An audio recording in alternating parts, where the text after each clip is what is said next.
ආයිබෝන් කියන අපපාරක් අපි අද දිනේ පන්ති පටන් ගමු අපිට ගිය සතියේ කරන්න උන්නේ නැහැ ඊට පස්සේ පහුගිය දවසේ පොඩි කරදරකාරී තත්ත්වයක් තිබුණ නිසා නැත්නම් බ්‍රහස්පතින්දා වගේ පන්ති කරන්න හිටියේ ඒතුණු අත්‍යවශ්‍ය කාරණාවක් නිසා දා කරගන්නත් බැරි වුණා ඇහෙනව නේද ඉසුරිය ඇහෙනවද කවුරු මයික් ඔන් කරලා කියන ඇහෙනවද කියලා ඇහෙනවා සර්. හරි එහෙනම් අපි මේ එදා කරන්න උනේ නැහැ ක්ලාස් එක කොහොම නමුත් අපි මේ තාම ඉක්මනින් තව දවස් දෙකක් දාගෙන මේ ටික කතා කරගමු. ඔයගොල්ලෝ අපි එදා මම අද කැමති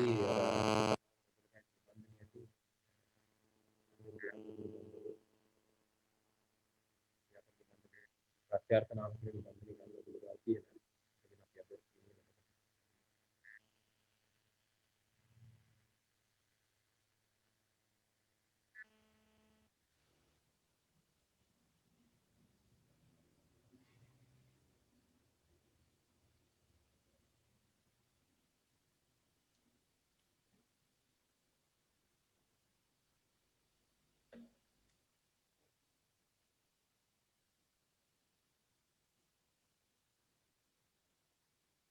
මට මතකයි ප්‍රත්‍යාර්ථවල අපි අන්තිමට කතා කර දවසේ ප්‍රත්‍යාර්ථ 10ක් සාකච්ඡා කරා ප්‍රත්‍යාර්ථ තද්දිත 10ක් සාකච්ඡා කරා ප්‍රත්‍යාර්ථ නාම කියන මාතෘකාව යටතේ අපි අවසාන ව්‍යාකරණ මාතෘකාව සාකච්ඡා කරන ඒකේ 10ක් අපි සාකච්ඡා කරා මම හිතන්නේ තරම් අමාරු එකක් නෙවෙයි නමුත් සරල එකක් විභාගෙදී මේකට ටිකක් අමාරුයි කියලා හිතන මේන් ටිකක් තමයි මේකට එකතු කරලා තියෙන්නේ මේ තියෙන ඔක්කොම ප්‍රත්‍යාර්ථ ටික මෙතන නැහැ පොඩි අභ්‍යාසයක් ඇති ඒකේ තියෙන හැබැයි අනෙකුත් වෙන්න පුළුවන් අනෙකුත් ප්‍රත්‍යාර්ථ ඒවා සරලව තියෙන්නේ මේ නිබන්ධනේ මේ ඇතුළත් කරලා ටික ඔයගොල්ලන්ට කරගන්න පුළුවන් නම් මෙතන එකක් දෙකක් කරලා අනිත් ඒවා තමයි පොඩ්ඩක් යක් අමාරුයි කියලා හිතෙන අනිත් ඒවා සේරම ලේසි. නිසා මෙන්න මේ රටාව හඳුනාගෙන සමහර ඒවා තියෙන පොඩ්ඩක් අර ප්‍රත්‍ය ගැනීමෙන් පස්සේ ප්‍රകൃති වෙනස් වෙන ස්වභාවය ඒව හැර අනිත් ඒවා ඔයගොල්ලන්ට කර කිරීමේ හැකියාව තියෙනවා. එතකොට මම ඉක්මනට මතක් කරනම් අපි සාකච්ඡා කරමින් ඉන්න මාතෘකාව ව්‍යාකරණ වල අවසාන මාතෘකාව අපේ විෂය නිර්දේශය අපි සාකච්ඡා කරන අවසාන ව්‍යාකරණ මාතෘකාව. ඒතකොට ප්‍රත්‍යාර්ථ නාම කියන ව්‍යාකරණ මාතෘකාව යටතේ අපි ඉන්නේ මේක අපි ඉදා ප්‍රත්‍යාර්ථ නාම වල තද්දිත නාම තද්දිත ප්‍රත්‍යයන් 10ක් සාකච්ඡා කරගත්තා අභ්‍යාසත් එක්ක.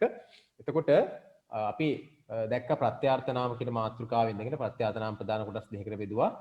තද්දිත නාම සහ ප්‍රත්‍යාර්ථ නාම කියන එක තද්දිත නාම සහ උදන්ත නාම කියලා අපි ප්‍රධාන කොටස් දෙකකට බෙදලා අපි ඉදා සාකච්ඡා කරගත්තා. මේකෙන් අපි තද්දිත නාම කියන කොටස තමයි කතා කරමින් ඉන්නේ. එයින් තද්දිත 10ක් අපි සාකච්ඡා කරා. මේ දෙකේ වෙනසත් අපි හඳුනාගත්තා. තද්දිත නාමයක් නිර්මාණය වෙමින් අපි දැක්ක තද්දිත නාමයක් නිර්මාණය වෙන්නේ නාම ප්‍රකෘතියකට නැත්නම් ශබ්ද ප්‍රකෘතියකට තද්දිත ප්‍රත්‍යක් එකතු වෙලා නැත්නම් ප්‍රත්‍යක් එකතු වුනහම තමයි තද්දිත නාම නිර්මාණය වන්නේ.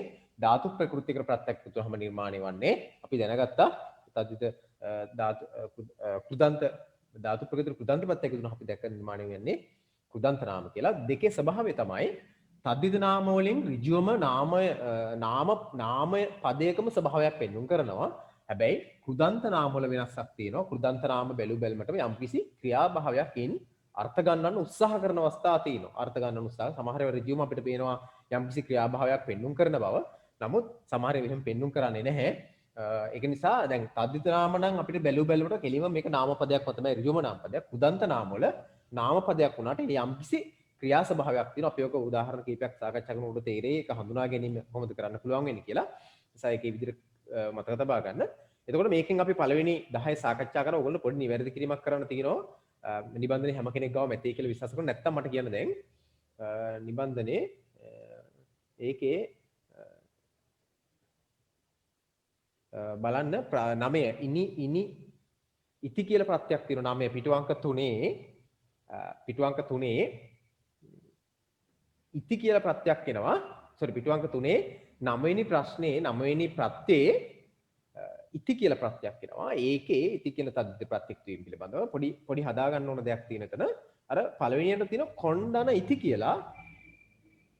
කොණ්ඩන ඉති කියන එකේ තමයි කිනිති කියන එක එන්නේ. ඊළඟට ඒකේ අවසානයේ තියෙනවා කැන්ඩන ඉති කියලා හේකුත්. එතනත් මම එදා කිනිති කියලා මට මතක විදිහට කිව්වේ. එතකොට එතනට එන්න ඕන අතන කොණ්ඩන ඉති කිනිති වෙනවා. මෙතන කැන්ඩන ඉති කැනිති කියලා හදා ගන්නට ඕන. කැනිති කිනිති නෙවෙයි එතන කැනිති. අතන කිනිති මෙතන කැනිති කියලා හදාගන්න. හරි. එහෙනම් 10ක් අපි සාකච්ඡා කරා. ඔයගොල්ලෝ ඉතාම ඉක්මනින් මතක් කරගන්න අවශ්‍යයි මොනවද අපි සාකච්ඡා කරේ කියලා. අර ගෞරවාර්ථ හංගවන තද්විත ප්‍රත්‍යයන් ටිකක් කතා කරලා ඔහු ආන අනුවනි පාදේ අණ්ඩ අණ්ඩි වගේ ප්‍රත්‍යයන් කීපයක් එකට ඊළඟට දෙකට අපි සාකච්ඡා කරගත්තා ඇති වෙනවා කියන උපදිනවා කියන අර්ථ ජනක කියන ප්‍රත්‍යය. තුන්වෙනිව අපි සාකච්ඡා කරගත්තා වන්ත කියන ප්‍රත්‍යය තද්විත ප්‍රත්‍යය. හතරවෙනිව එක කියන තද්විත ප්‍රත්‍යය අපි සාකච්ඡා කරගත්තා. ඒකට වැඩි අවධානයක් ඔයගොල්ලෝ දෙන්නට ඕන. ඒ වගේම අපි සාකච්ඡා කරා දායක කියන ප්‍රත්‍යයක නම් තරම් ගැඹුරු එකක් නෙවෙයි. තාම සරල ප්‍රත්‍ය ගන්නවා ගැනීම හැකියාව තියෙන. ඊළඟට 6 වෙනිව අපි සාකච්ඡා කරා ය ප්‍රත්‍ය. ය ප්‍රත්‍ය නම් ඔයගොල්ලෝ වැඩි අවධානයක් දෙන්නට අවශ්‍යයි ය කියන ප්‍රත්‍යෙට. ඊළඟට අනියමාර්ථ ප්‍රත්‍යක් වන එකු අක කියන ප්‍රත්‍ය ටික සාකච්ඡා කරා 8 වෙනිවට. 9 වෙනි අපි දැන් කතා කරා ඉති කියන ප්‍රත්‍ය සාකච්ඡා කරා. 10ට ඉල කියන ප්‍රත්‍ය සාකච්ඡා කරා. ජටාදන්නේ ජටිල කියලා වගේ පැත්තේ උනේ. ඊළඟට තියෙන අපේ 11 වෙනි එකේ ඉඳලා තමයි අපිට සාකච්ඡා කරගෙන යන්න තියෙන්නේ. අපි තාමත් ඉක්මනින් මේකට අවසන් කරගමු. මොකද ඒ තරම් කාලයක් ගත කරන්න අවශ්‍ය නැහැ මේ අභ්‍යාස කොටසට. මේක ඔයගොල්ලෝ මේ උදාහරණ ටික හරියට සාකච්ඡා කරගත්තාම මේ සම්බන්ධයෙන් එන ගැටලුවට උත්තර සපයා ගැනීම හැකියාව තියෙනවා. මේ සම්බන්ධයෙන් ගැටලුවක් එනවනම් 11 වෙනි එක ඤ ප්‍රත්‍ය. ඤ කියන ප්‍රත්‍ය මත එදා පොඩ්ඩම සාකච්ඡා කරා වගේ මතකයි. ඤ කියන ප්‍රත්‍ය තියෙන්නේ අපි දන්නවා අය දන්නේ කියන අර්ථය දන්නවා. කියන්නේ යම්කිසි නාම ප්‍රකෘතියකට හෙවත් නාම මූලයකට නැත්නම් ශබ්ද ප්‍රකෘතියකට නාම පදයක මූලික වෙනස් නොවන ස්වරූපේනේ ප්‍රකෘතිය කියලා කියන්නේ. නාම පදයක මූලික වූ වෙනස් නොවන ස්වරූපයට අපි කියනවා ප්‍රකෘතිය කියලා. අන්නේ ප්‍රකෘතියට ඤ ප්‍රත්‍ය එකතු වුණොත් ඤ එකතු වුණා අපි දන්නවා හැදෙන අර්ථය තමයි දන්නේ කියන අර්ථය. ඒ කියන්නේ මොකක් හරි නාමයකට ඤ ප්‍රත්‍ය එකතු වෙලා තියෙනවා. මොකක් හරි නාමයක ඤ ප්‍රත්‍ය දක්වන්න ලැබෙනවා නම් ඉන් කියවෙන්නේ එම පදේ අර්ථය බවට පත් වෙන්නේ දන්නේ කියන එක. දන්නේ කියන එක දන්නවාය කියන එක. උදාහරණයක් විදිහට අපි ගත්තොත් එහෙම සංගීතය දන්නේ කියන අර්ථය ගන්න සංගීතඥ. නීතිය දන්නේ කියන අර්ථය ගන්න නීතිඥ. ගණිතය දන්නේ කියන අර්ථය ගන්න ගණිතඥ. එතකොට විද්‍යාව දන්නේ කියන අර්ථය එන විද්‍යාඥ ආදී පද ගත්තන් පස්සේ අපිට පේනවා ඒවෙන් ඒකෙන් අපිට කියවෙන්නේ දන්නේ කියන විද්‍යාව දන්නන විද්‍යාඥය. ඒ විදිහට තමයි ඤ ප්‍රත්‍ය හැදෙන්නේ. ඤ ප්‍රත්‍ය යම් කිසි ප්‍රකෘතියක තුල යනකොට අපි දන්නවා දැන් එහෙනම් අර්ථය මොකක්ද? ඒ වගේ හැදෙලා තිබුණොත් දන්නේ කියන අර්ථය. හැබැයි මේවායේ අර්ථය අහන්නේ නැහැ විභාගෙදී. මේවා අර්ථය නෙවෙයි බලාපොරොත්තු වෙන්නේ. ප්‍රත්‍ය ගැන්වීම හෝ ප්‍රත්‍ය ඉවත් කිරීම. ওই දෙකෙන් එකක් තමයි අහන්නේ. ඊට වඩා දෙයක් මේක අහන්නේ නැහැ. ඊටාම සරලයි මේක. එහෙම හෝ එහෙම නැත්නම් තද්දිත පදයක් හඳුනා ගන්න. තද්දිත පදයක් පහත් සදාහන් මේ කීයේදී තද්දිත පද වෙන් කර ලියා දක්වන්න. ලියන්න පුළුවන්. හරි. ඒතොර ඒකේ උදාහරණ ටික ඔයගොල්ලෝ ලියා ගන්න පුළුවන්. ඊටාම ලේසි විද්‍යාඥ විද්‍යාඥ විදිහට හදා ගන්න අර්ථය ලියන්න අවශ්‍ය නැහැ. තරත් ඉහලින් දන්නේ කියන අර්ථය. 12ට ගත්තොත් ආලය. ආලය කියන වචනේ ගොඩාක් තියෙනවා දරුවනේ පදවල එකතු වෙලා නේ. ක්‍රීඩා දැන් බලන්න මෙතන තියෙනවා දේවදනාලය දේවාලය. ආලය කියන අර්ථය ආලය කියන එකේ අර්ථය මොකද්ද? ස්ථානය කියන එක. ස්ථානය කියන එක. දේවාලය නේද? මුද්‍රණාලය, කාර්යාලය, ඖෂධාලය ඒ ඔක්කොමල අර්ථය මොකද්ද? ඒවායේ අර්ථය බවට පත් වෙන්නේ ස්ථානය. මොකක් හරි ස්ථානවාචී අර්ථයක් තමයි එන්නේ. ඒ කියන්නේ දේවාලයේ තිබෙන ස්ථානයේ දේවාලය. ඖෂධ තිබෙන ස්ථානය ඖෂධාලය නේද? මුද්‍රණ කටයුතු කරන ස්ථානයේ මුද්‍රණාලය. ඒ විදිහට ආලය කියන ප්‍රත්‍ය එකතු වුණාම අපිට එදින පදයෙන් එන්නේ අර්ථය තමයි ස්ථානීය කියන අර්ථය. ඒ ටික හදන්න. ඊළඟට 13 වෙනි එක ගත්තොත් අගාර යන ප්‍රත්‍ය ගත්තොත්. අගාර කියන ප්‍රත්‍ය අදහස. ඒකේ ස්ථානීය කියන අර්ථයක් තියෙන්නේ. එතකොට ඒකේ තියෙනවා ශල්‍ය දන අගාර ශල්‍යාගාර නේද? ඊට බන්ධන දන අගාර බන්ධනාගාර. ඒකත් ස්ථානිකෙන්. දැන් ක්‍රීඩා දන අගාර ක්‍රීඩාගාර. දැන් මේ අගාර කියන වචනේ ප්‍රත්‍යයේ අර්ථය තමයි ස්ථානික කියන අර්ථය. ඊළඟට ගත්තොත් 14ට ගියොත් ඉෂ්ට කියන ප්‍රත්‍ය ගත්තා. ඉෂ්ට කියන අර්ථය ප්‍රත්‍ය ඉෂ්ට කියන ප්‍රත්‍ය අර්ථය තමයි ටිකක් වැඩි කියන එක. උසස් කියන එක. නේ? අතිශය කියන අර්ථය. අතිශය කියන අර්ථය. අතිශය කියන අර්ථය. ඒ නිසා බලන්න ඉෂ්ට කියන අර්ථය දැන් ඔයගොල්ලෝ තේරෙනවා ධර්මය ටිකක් උසස් කියන ධාර්මිෂ්ඨ. ඒක හද ඔයගොල්ලෝ තමයි ලියන්න වෙයි. ධර්මදාන ඉෂ්ට ධාර්මිෂ්ඨ.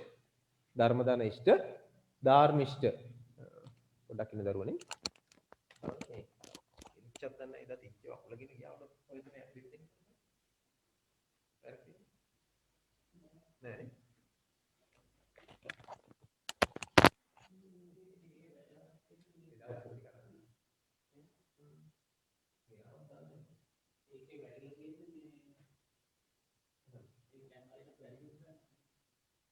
masih kan yang lebih galak tergabung satu gram ya. Kalau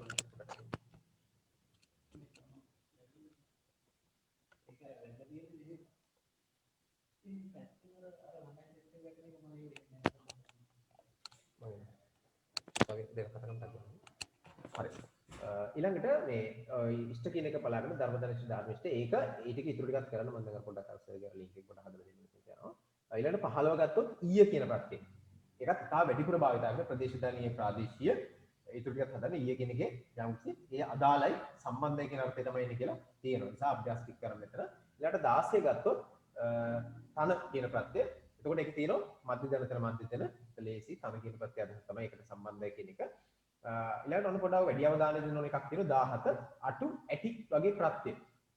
මේ අටු ඇටි කියන වගේ ප්‍රත්‍යය පියදන අටු ඒවා ඔයගොල්ලෝ තියෙනවා පියාට දෙන දොර දන අටු දොරටු අපි බලමු ඒක ඔයගොල්ලෝ ලියන්න මම බලලා කියවන්න ඊළඟට 18 ගත්තොත් එහෙම අටි ප්‍රත්‍යය මේ ඇටි අටි ඉටි වගේ ප්‍රත්‍ය ටිකක් ඇවිල්ලා තියෙන විභාගෙ දෙකේ මේ වගේ ස්වභාවයක් තියෙනවා හරිද ඊළඟට අටි ප්‍රත්‍ය ගත්තොත් එහෙම බහුලාර්ථය කියලා අදහස් කරනවා දැන් බලන්න මෙතන බහුදනුටි අටි බුහුටි කියලා එහෙම හදාගන්න පුළුවන් ඉතුරු ටික ඔයගොල්ලෝ හදන්න හදලා බලන්න උත්සාහ කරන්න බැරිනොත් මම කියන්නම් අපහු ඊළඟට අපි ගත්තොත් 19 ගත්තොත් ආ ප්‍රත්‍යය ආ ප්‍රත්‍යය කියන භාවාර්ථය කියනවා විශේෂ අර්ථනේ සොකී අර්ථය කියන දහස එහිම අර්ථයක් ඉන්නේ බුරුල් දන බුරුල ඒ වගේ දිග්දන දිගා දිග ඊළඟට නිහඬ දන නිහඬියා ඒ වගේ හදා ගන්න පුළුවන් ඔයගොල්ලෝ උත්තර ලියන්න මම ඊළඟට කියන්නම් 20 ගත්තොත් ඔයගොල්ලෝ ආයිත් බලා ගන්න අත් ප්‍රත්‍ය එක ටිකක් විභාගය ඇවිල්ලා තිනවා ඔයගේ අදහස ඒ නිසා 20ක් බලා ගන්න 20 දක්වා කරන්න මට විනාඩියක් දෙන්න මම ටක් දාලා පොඩ්ඩක් ගිහිල්ලා එන්න හරිද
ඊළඟට බලමු.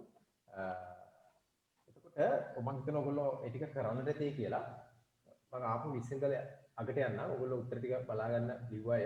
සෝරි මම අපි 11 ඉඳලා බලමු පොඩ්ඩක්. 11 ඉඳලා බලන්න.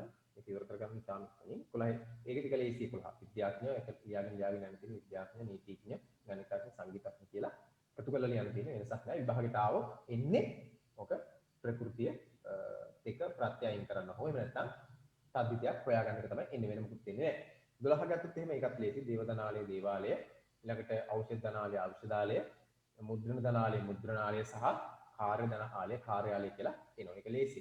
13 ශල්‍යාගාරය බන්ධනාගාරය නිද ක්‍රීඩාගාරය ඒ වගේ ඒවා එන්නේ. සාහික එකක් තමයි අමාරු එකක් නෙවෙයි තාම ලේසි එකක්. ඊළඟට 14 ගත්තොත් එහෙම ධර්මදනිෂ්ඨ ධර්මිෂ්ඨ නෙවෙයි. හරියට මතක තියාගන්න විභාගෙදී ඒ වගේම තමයි බලන්න. ධර්මදනිෂ්ඨ ධර්මිෂ්ඨ නෙවෙයි ධාර්මිෂ්ඨ මහ ඇලපිල්ලක් එන්න ඕන ධාර්මිෂ්ඨ දීර්ඝ සරේ එන්න ඕන හරිද ධාර්මිෂ්ඨ කියලා එන්නට ඕන ඊට පස්සේ ගත්තාම ශ්‍රද්ධානිෂ්ඨ ශ්‍රේෂ්ඨ ශ්‍රද්ධානිෂ්ඨ ඒක අමාරු වෙයි කියලා මම විශ්වාස කරනවා ඔයගොල්ලන්ට ශ්‍රද්ධානිෂ්ඨ ශ්‍රේෂ්ඨ ශ්‍රද්ධානිෂ්ඨ ශ්‍රේෂ්ඨ කියලා ලියන්න දන්නවනේ නේද දැන් නැත්නම් අහන්න ඊළඟට පාපදනිෂ්ඨ පාපිෂ්ඨ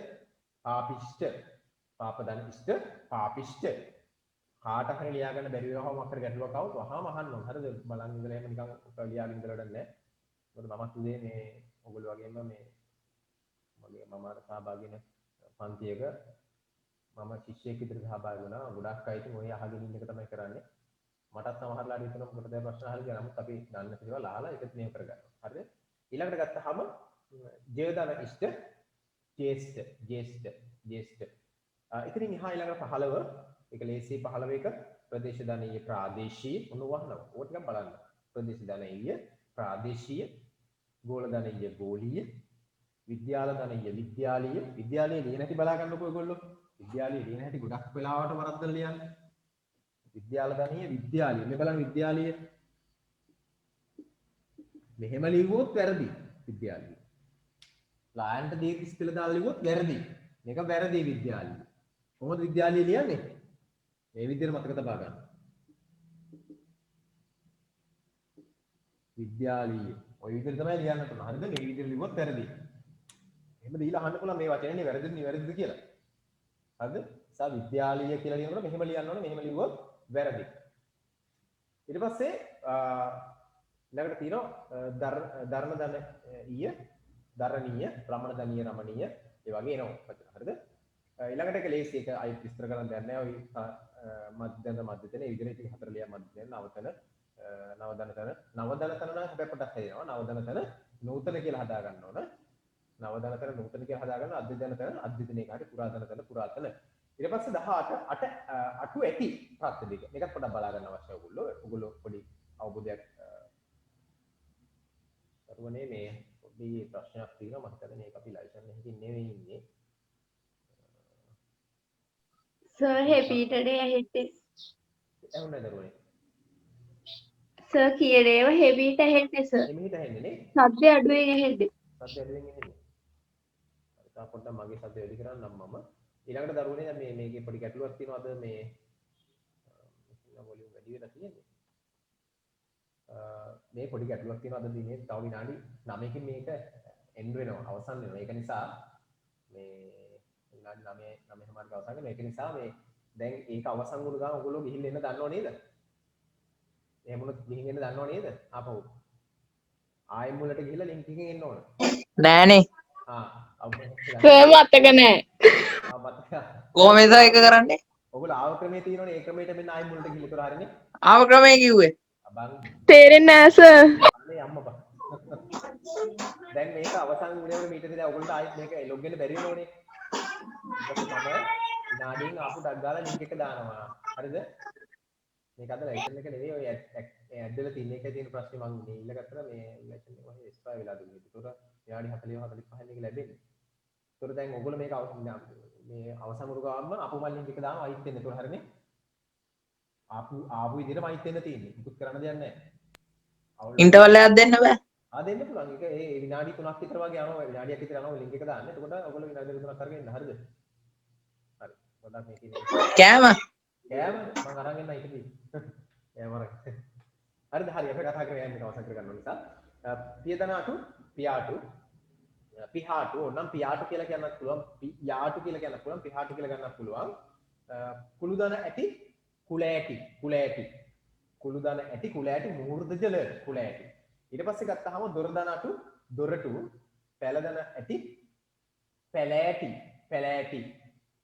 ඒවා සාමාන්‍යයෙන් බලා ගන්න ඕන දේවල් මේ ටිකෙන් ඔය බලා ගන්න ඕන ටික ඔන්න ඕවා ඊළඟ අටි කියලා ගත්තොත් බහුදන අටි බුහුටි ඊළඟට මොලොක් දන අටි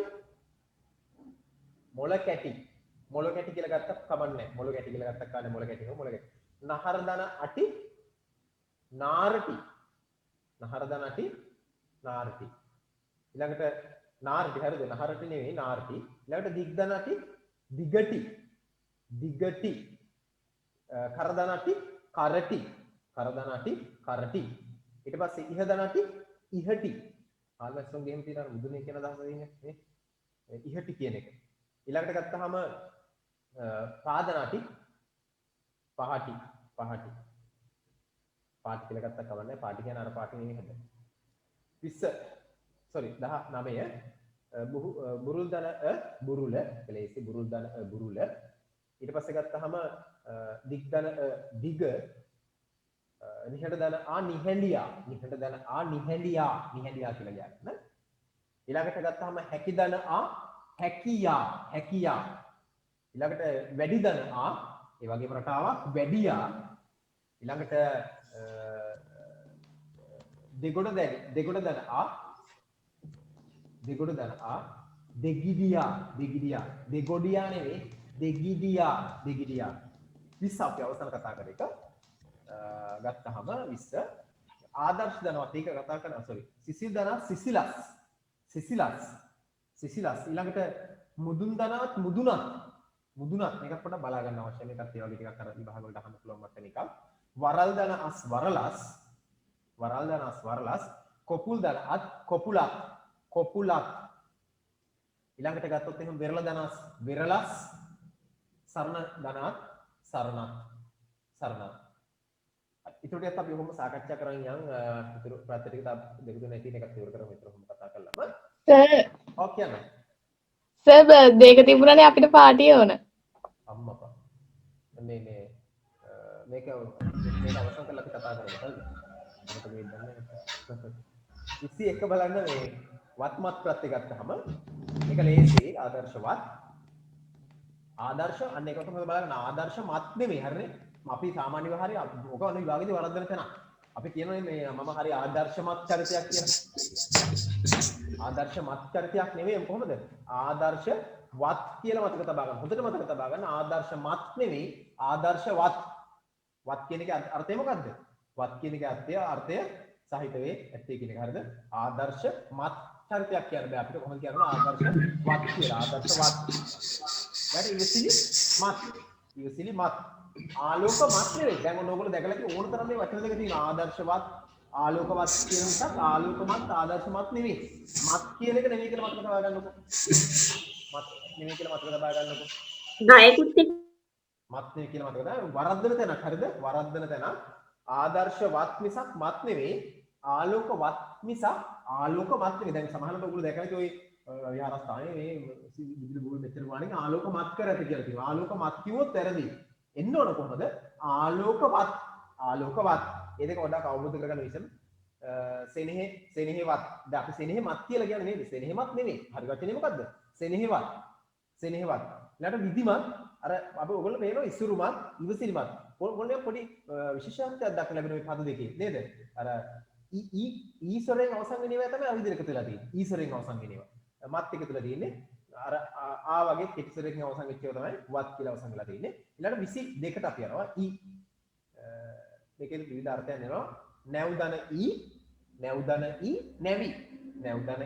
නැවි තොටදන තොටි නියුතුවන්නේ කියන අර්ථයක ඉන්නේ ඊළඟ අනිත්‍යවත් එහෙම ලියන්න පුළුවන් අපිට ගම් ඔයගොල්ලෝ පස්සේ උනත් ලියාගෙන අමාරු කට්ටිය උත්තර සටහන් කරගත්ත ගමක් නෑ ගම් දන ගැමි රට දන රැටි එකම රටාවක් තියෙන ඔයගොල්ලෝ පේන එකම රටාවක් තියෙන්නේ දත් දන එතකොට දත් දන දති නෙවෙයි දැති දත් දන දති නෙවෙයි දැති දැති. හොඳට මතක තබා ගන්න. දත් දන ඊ දැති.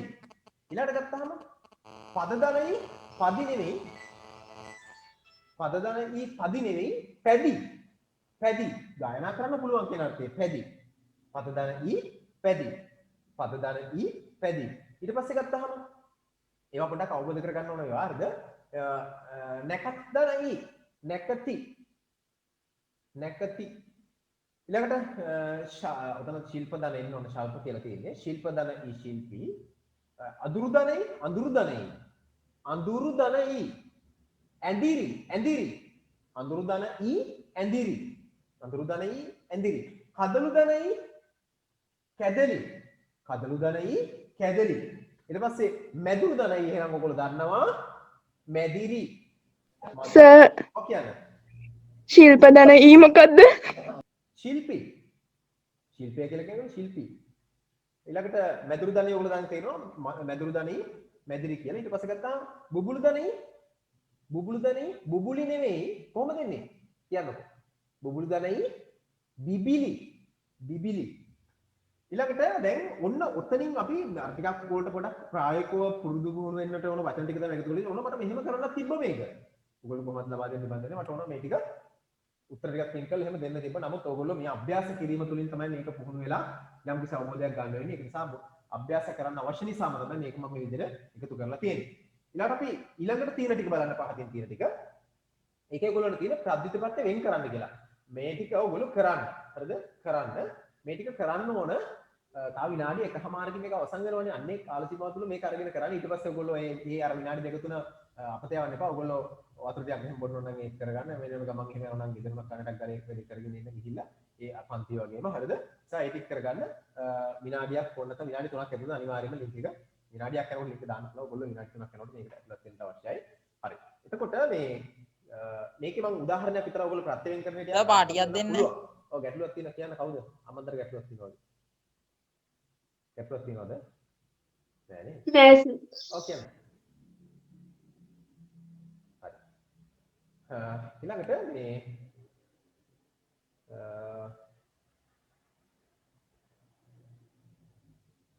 ප්‍රත්‍යයෙන් කරන එක ඔයගොල්ලෝ කරන්නට ඕන එකක්. ප්‍රත්‍යයෙන් කරන කොටස ඔයගොල්ලෝ කරන්නට ඕන. ඒ ටික කරන්න එතන තියෙනවා මේ දැනුම්මත් බව භූපති ටිකක් අමාරු ඇති. හරිද? ඔයගොල්ලෝ කරන්න මම ඒක කරන් පස්සේ ඔයගොල්ලන්ට උත්තර ටික සාකච්ඡා කරන්නම් කොහොමද කරන්න කියලා. උත්තර ටික අපි සාකච්ඡා කරාම ඔයගොල්ලෝ තේරෙයි. සමහර උඩ කතා කරලා සමහර ඒවා මෙතන තියෙන ගැටලුවක් තියෙනවා. ඔයගොල්ලෝ උඩ තියෙන ප්‍රත්‍ය ටික නෙමෙයි මෙතන තියෙන්නේ. මම මේ ටික එකතු කරේ ඔයගොල්ලන්ට පොඩි ප්‍රත්‍ය පිළිබඳ පොඩි අදහසක් එකතු කරගන්න ඕන නිසා එකතු කරේ. අර උඩ තියෙන ප්‍රත්‍ය ටික නෙමෙයි මෙතන තියෙන්නේ. වෙන ප්‍රත්‍ය ටිකක් තියෙනවා. මේක විස්තර කරලා ගන්න තිබ්බොත් නම් අර විදිහට. ඔව් කියන්නේ. ඇදුරු දන ඊ මොකක්ද? ඇදුරු දන ඊ ඇඳිරි. ඇඳිරි අර ඇඳිරි වෙලා කියලා කියන්නේ. ඇදුරු නෙමෙයි එතන අඳුරු දන ඊ. අඳුරු දන ඊ ඇඳිරි.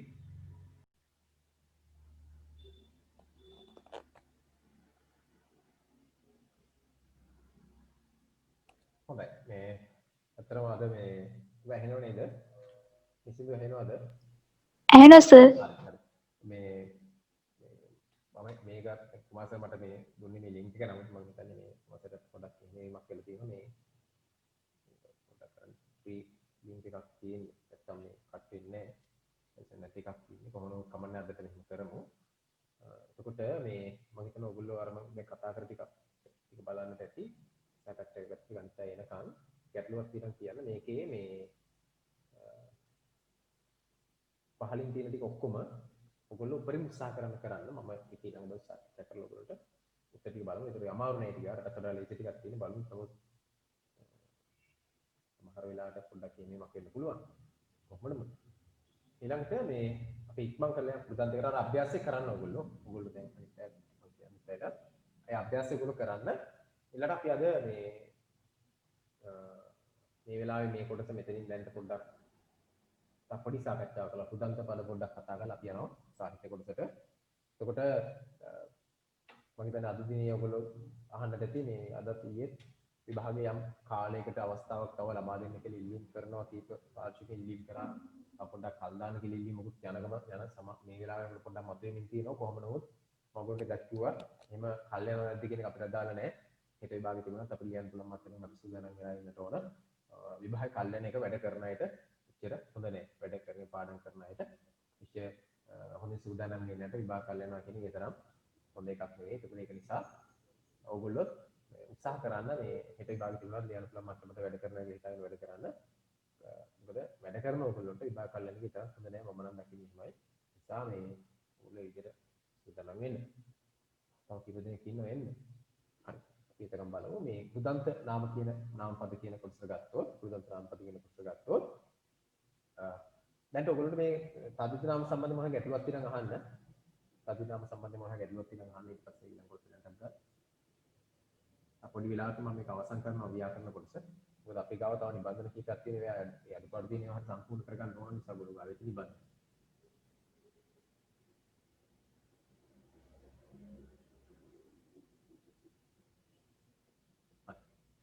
ගැටලුවක් නැත්නම් කමක් නැහැ.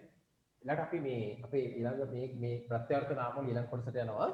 ඒ තමයි ප්‍රත්‍යර්ථ නාම වල ඊළඟ කොටස තමයි කෘදන්ත නාම කියන්නේ. කෘදන්ත නාම දෙන නාමපද ස්වභාවයක්. මේ කෘදන්ත නාමපද නිර්මාණයෙන් අපි දන්නවා. ඔව්. බුබුලු දන ඊ බිබිලි. හා සර්. බිබිලි. එහෙම මොන හරි ලියා ගන්න බැරි වෙච්ච මොන හරි කියලා කිසි ප්‍රශ්නයක් නැහැ අහන්න. හරි ඔය යන අතරේ අහන්න ගැටලුවක් නැහැ. එතකොට මේ අපි ගත්තොත් එහෙම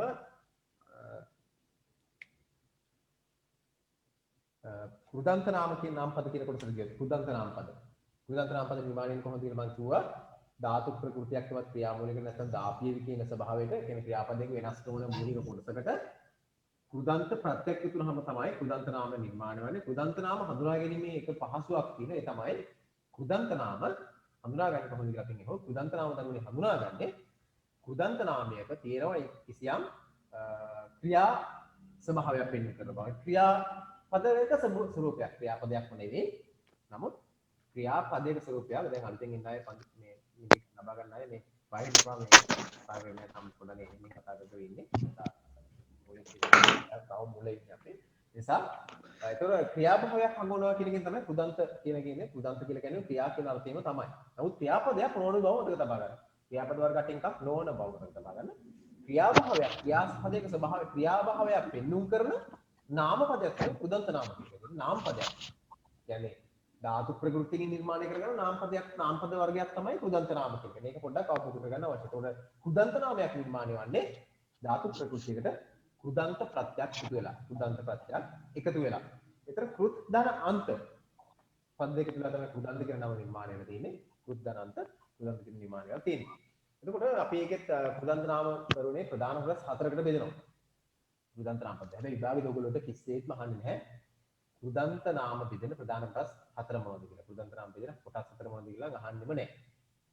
ඒකත් ඔයගොල්ලෝ මතක තබා ගන්න. ඒවා කර්තෘකාර කෘදන්ත, කර්මකාර කෘදන්ත, භාවකාර කෘදන්ත, කර්ණකාර කෘදන්ත කියලා කෘදන්ත වර්ග හතරක් තියෙනවා.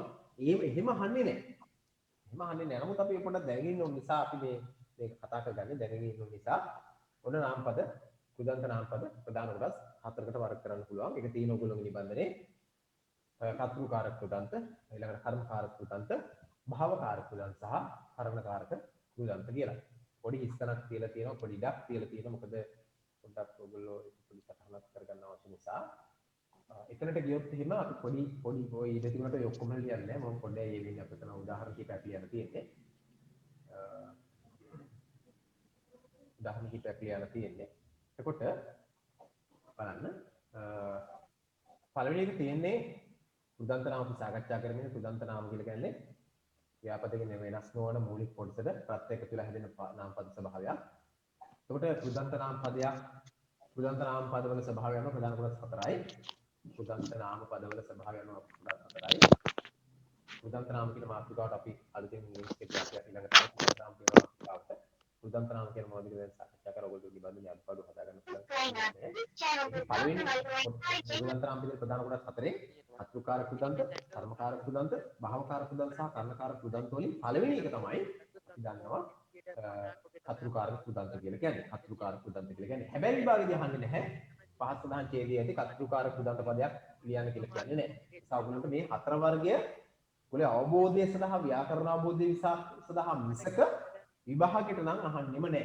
يعني එහෙම අහන්නේ කෘදන්ත වර්ග මේ භාවකාර කෘදන්ත කියලා ලියන්න ඕනේ. නැත්නම් භාවකාර කෘදන්ත දෙකක් හඳුනා ගන්න කියලා එන්නෙම නැහැ. ඇවිල්ලාම නැහැ. දැන් අවුරුදු මම සැපේ ඉඳලා මේ වැඩි කරනවානේ මේ සාමාන්‍ය කියලා. ඒකට ඒ කවදාවත් එහෙම ආවේ නෑ.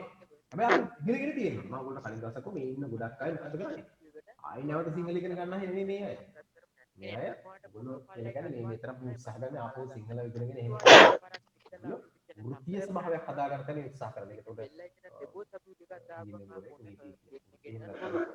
ඉතින් අපි දන්නවා ෆෝන් එක වෘත්තීය ස්වභාවයකට තමයි උත්සාහය ගන්න. මොකද අපි ලැබුණත් ඒකනේ. නිසා ඒකටයි මේ ඉගෙන ගන්න. නිසා මේ ඉගෙන ගන්න වෙලාවේ අපි ඒක හරියට ඉගෙන ගන්න ඕන.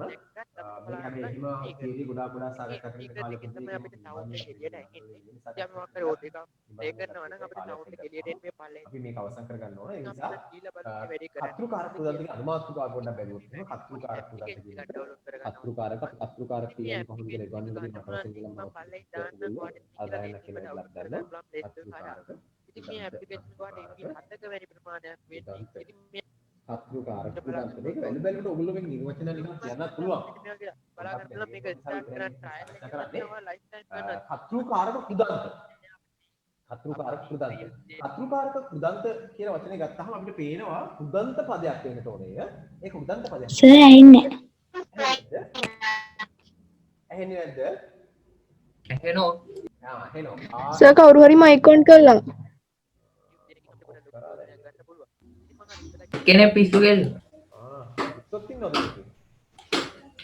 පන්ති හිටිනම් පිස්සොත් එක්ක අරගෙන හරි දාන්න ඉතින් දුර වෙදී ඉන්නේ පිස්සොත් එක්ක මේකට. ඒක තමයි සර්. ඔය ඒක තමයි.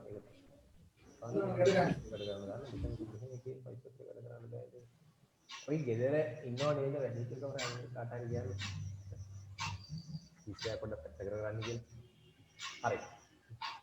හරි. එතකොට මේ බලන්න කතෘකාරක කෘදන්ත එන අපිට පේනවා කතෘකාරක කෘදන්ත කියන එක ගත්තාම ඒ කෘදන්ත පදයක් කිය යුතුයි. ඒ කියන්නේ ඒ කෘදන්ත පදයක් ඒ කෘදන්ත පදය යෙදෙන්නේ වාක්‍යයක කතෘ පදයක්. සර් ඇහෙන්නේ. යහැකි. මයික් ඔන් කළා කවුරු හරි. ජනිත් ගහනවා මම කොහොම ඒක කරන්නේ නේද? කොහොම ඉති? ඒක තමයි කොහොම තමයි මයික් ඔන් කරනවා. සර් ගහන්න. ඔය ඒක තමයි. මම මේ කම්පේන් කරනවා. ඇහුණාද? ඇහුන්නේ නැහැ. ආයි අහන්න එපා ඇහුන්නේ නැහැ අර ඒක කියන්නේ ඉන්න එපා. හරිද? මම මෙතනින් අයින් කරනවා ලින්ක් එකෙන්. සර් කනේ දෝෂයක්. ඒක තමයි. හරි අපි මේ බලමු. බලන්න. ඊළඟට මේ දැන් ඔන්න මේක බලාගෙන කතෘකාරක කෘදන්ත වෙන අනවශ්‍ය දේවල් කතා කරන්න එපා. තාම කිටි කාලයක් අපිට තියෙන වෙලාව මදි. ඇත්තටම ගත්තාම කතෘකාරක කෘදන්ත අපි දන්නවා කතෘකාරක කෘදන්ත කියලා කියන කිසියම් වාක්‍යයක යෙදෙන කෘදන්ත පදයකින් එම වාක්‍යයේ කිසියම් වාක්‍යයක යෙදෙන කෘදන්ත පදය එම වාක්‍යයේ කතෘ පදෙ විදිහට යෙදෙනවා නම් මේ කිසියම් වාක්‍යයක කතෘ පදයක් කෘදන්ත පදයක් කතෘ පදයක් විදිහට යෙදෙනවා නම් අන්න ඒ වගේ පදවල තමයි කියන්නේ කතෘකාරක කෘදන්ත කියලා. ඒකත් මෙහෙම පොඩි නිර්වචන නිකන් ලියාගන්න. පොඩ්ඩක් නිකන් ලියාගන්න මෙහෙම ඔය ඉදින් තියෙන තැන කතෘකාරක කෘදන්ත කියලා තැන.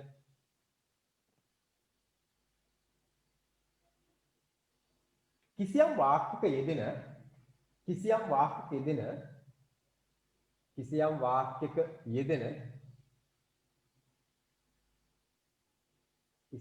යෙදෙන කෘදන්ත පදය කිසියම් වාක්‍යයක යෙදෙන කෘදන්ත පදය එම වාක්‍යයේ කිසියම් වාක්‍යයක යෙදෙන කෘදන්ත පදය එම වාක්‍යයේ කතෘ පදය හඟවමින් යෙදේ නම් කිසියම් වාක්‍යයක යෙදෙන කෘදන්ත පදය එම වාක්‍යයේ කතෘ පදය හඟවමින් යෙදේ නම් කිසියම් වාක්‍යයක යෙදෙන කෘදන්ත පදය එම වාක්‍යයේ කතෘ පදය හඟවමින් යෙදේ නම් කතෘ පදය හඟවමින් යෙදේ නම් එවැනි කෘදන්ත පද කිසියම් වාක්‍යයක යෙදෙන කෘදන්ත පදේ කතෘ පදය හඟවමින් යෙදේ නම් එවැනි කෘදන්ත පද කතෘකාරක කෘදන්ත පද ලෙස හැඳින්විය හැකිය. කතෘකාරක කෘදන්ත පද ලෙස හැඳින්විය හැකිය. කතෘකාරක කෘදන්ත පද ලෙස හැඳින්විය හැකිය. අයි කියනවා කිසියම් වාක්‍යයක යෙදෙන කුදන්ත පදය වාක්‍යයේ කර්තෘ පදය හංගුවී යෙදේ නම් එවැනි කුදන්ත පද කර්තෘකාර කුදන්ත. ඒ කියන්නේ කර්තෘ පද මෙවැනි මේ කුදන්ත මේක අමාරු නෑ දරන්න. මතක තබා ගන්න මේ කුදන්ත පදයක් යෙදෙනවා කිසියම් වාක්‍යයක මේ කුදන්ත පදය යෙදෙන්න පුළුවන් ස්ථාන හතරක් මේ අවස්ථා හතරක් මේ කියනවනේ. හරිදෝ? හරිද? එහෙම යෙදෙනවනේ. එතකොට අපිට පේනවා මේ ඒ කුදන්ත පද අපේ ලේඛනය තුල යෙදෙන කුදන්ත පද යෙදෙන ස්වභාවය අනුව ප්‍රකාශ කරන්නේ මේ දෙන්නේ කියන්නේ. ඒ කියන්නේ වැකියක කර්තෘ ලෙස කර්තෘ බව හංගවීම, ඒ කියන්නේ කර්තෘ පදයේ හංගවීම යෙදෙනවා නම් කුදන්ත පදයකට අපි කියන කර්තෘකාර කුදන්ත කියලා. ඒක මේ කියන්නේ. ඒතර යම්කිසි වාක්‍ය අපි දන්නවා කර්මකාරක වාක්‍යයක තියෙනවා. එවැනි වැකියක කර්මපදය කර්ම කියන්නේ අපි කර්මපදේ නෙවෙයි කර්මකාර වාක්‍ය නෙවෙයි කර්මපදය හංගවීම යෙදෙන කර්මපදයක් විදිහට යෙදෙන කුදන්ත පද තියෙනවා අපි කියන ඒවාට කර්මකාරක කුදන්ත කියලා. ඊළඟට කිසියම් වාක්‍යයක අවසන් ක්‍රියාපද උදව් කරමින් යෙදෙන කුදන්ත පද තියෙනවා නම් අපි ඒකට කියනවා කර්ණකාරක කුදන්ත පද කියලා. හරි? කර්ණ විභක්තය වල මතක් වෙන්නේ මම ඒකෙන් තාමත් කියන්න. ඊළඟට කිසිම එහෙම නිකම්ම වාක්‍යයක යෙදෙනවා නම් කියන්නේ විභක්ති අර්ථයකින් නැතුව එහෙම නැත්නම් කර්තෘ පදේ හෝ කර්ම පදේ හෝ කර්ණකාරක බව හඳුනන නේද? ඒ දෙනවා නම් අන්න ඒක භවකාරක කියනවා. හරිද? හරි. ඒ වගේ අර්ථ නෙවෙයි මේ කර්තෘකාරක කියලා කියන්නේ. අන්න අපි ලියාගත්තා කිසියම් වාක්‍යයක් දෙන කර්තෘ පදේ හැම වේදෙන කුදන්ත කර්තෘකාරක කුදන්ත නම් වේ කියලා. මෙතනදී හැකි කියලා. අපි නිර්වචන හතර විතරක් ඉක්මන් කරලා ලියාගෙන ඊට පස්සේ ඔයගොල්ලන්ට අභ්‍යාස කීපයක් දෙන්න. අපි එන්න ඕන කොටස් ටිකක් තියෙනවා ඒ කර්තෘ පදේ හැම වේදෙන කුදන්ත කර්තෘකාරක කුදන්ත කියලා පහල තියෙනවා. ඒකට අදාළව උදාහරණ කීපයකුත් තියෙනවා. ඊළඟට ගත්තාම කර්මකාරක කුදන්ත. එහෙනම් කර්මකාරක කුදන්ත කියන්නේ මොකක්ද කියලා අපිට දැන් තේරෙනවා. අර කලින් කිව්ව එකම තමයි. ඒකම හදලා ලියාගමු ටක් ගාලා. ඒකම හදලා ලියාගමු ටක් ගාලා. ඔය ඔච්චර ඉඳ තියලා තියෙන උදාහරණ ටිකක් කතා කරන්න. උදාහරණ ටික අපි කතා කරමු. වෙලාව බලලා ඉවරලා ඊළඟ දවසේ හෝ. එතකොට ඊළඟට බලන්න දැන් කර්මකාරක කුදන්ත. කර්මකාරක කුදන්ත. දැන් අතන කර්තෘකාරක කුදන්ත කිව්වේ කිසියම් වාක්‍යයක යෙදෙන කිසියම් වාක්‍යයක යෙදෙන කර්තෘ කිසියම් වාක්‍යයක යෙදෙන කිසියම් වාක්‍යයක කර්තෘ පදේ හංගවීම යෙදෙන කුදන්ත කර්තෘකාරක කුදන්ත. මෙතන ලියාගන්න මේ විදිහට කිසියම් වාක්‍යයක යෙදෙන කිසියම් වාක්‍යයක යෙදෙන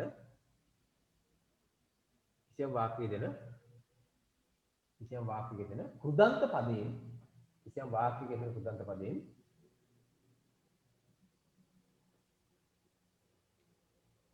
කිසියම් වාක්‍යයක යෙදෙන කුදන්ත පදයෙන් එම වාක්‍යයේ යෙදෙන කුදන්ත පදයෙන් වාක්‍යයේ යෙදෙන කර්ම පදයේ හැඟවේ නම් කිසියම් වාක්‍යයක යෙදෙන කුදන්ත පදයෙන් එම වාක්‍ය කර්ම පදයේ හැඟවේ නම් එවැනි කුදන්ත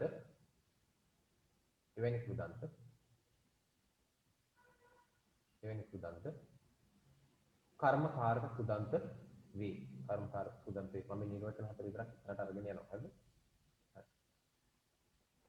ඒකට උදාහරණ පහක් තියෙන පොඩි අදහසකුත් එක්ක වෙන නිර්වචනකුත් එක්ක දැන් උදාහරණ තියෙනවා. මම මේ උදාහරණ වැකිලියන්න තමයි උඩින් ඉතුරු කරලා තියෙන්නේ. හරිද? උදාහරණ වැකිලියක් අපි ඉස්සරහින් ඊළඟ දවසේ සාකච්ඡා කරමු. දැන් අපි දැක්ක කර්තෘකාරක කුදන්ත වලදී යෙදෙන ප්‍රත්‍ය තුනක් තියෙනවා. න නා නු නේද? කරන නටන බලන ලියන. ඔය දැන් ඔහොමම ඉන්නේ නෑ. ප්‍රත්‍ය ගන්නවල තවත් හදලා තමයි ඕක එන්නේ. උදාහරණයකට ගත්තොත් එහෙම කරන දන කරන්නා කරන දන කරන්නෝ ඒ කුදන්ත එහෙම හැදෙන්නේ. ඒක තව ප්‍රත්‍ය ගන්නලා හැදෙන්නේ. ඒක වෙනම එකක්. ඒක වෙනම ඒක කුදන්තේ නෙමෙයි ඒක. කරන දන කරන්නෝ ඒ ප්‍රත්‍ය ගන්න දෙන නාමයක් වෙනම හදාගන්න. ඒක එතන වෙනම එකක්. න කරනා නටනා බලනා කියනා කියලා. ඊළඟට මෙතනක් තියෙනවා කර්මකාරක කුදන්තර. ඒක නිබන්ධනේ දෙක මම කියන්නේ. ඒකෙත් එනවා ඔය එන එනු උන උණු කර්මපදයක් හංගවන බව වේදෙන. රැකෙන බැලෙන කැඩෙන නැටෙන නටනවා නෙවෙයි නැටෙන කියන එක. පූසා විසින් මැරුණු මීයකින් මැරුණු අර මැරුණු කියලා කියන්නේ මොකද්ද? අර ඒ වගේ එකක්. උදාහරණයක්. හදන බයින් කව උදාහරණයක් පස්සේ දෙන්න. ඊට පස්සේ ගත්තොත් එහෙම අපේ භාවකාරක කුදන්ත.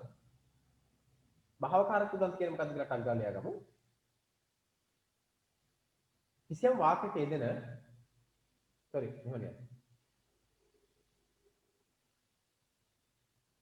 කිසියම් වාක්‍යයක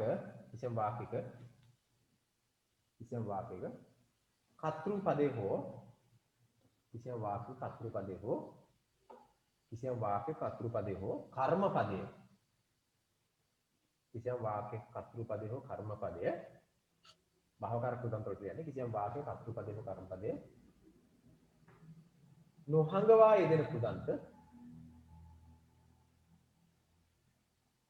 කිසියම් වාක්‍යයක කර්තෘපදේ හෝ කර්මපදේ නොහඟවා යෙදෙන කෘදන්ත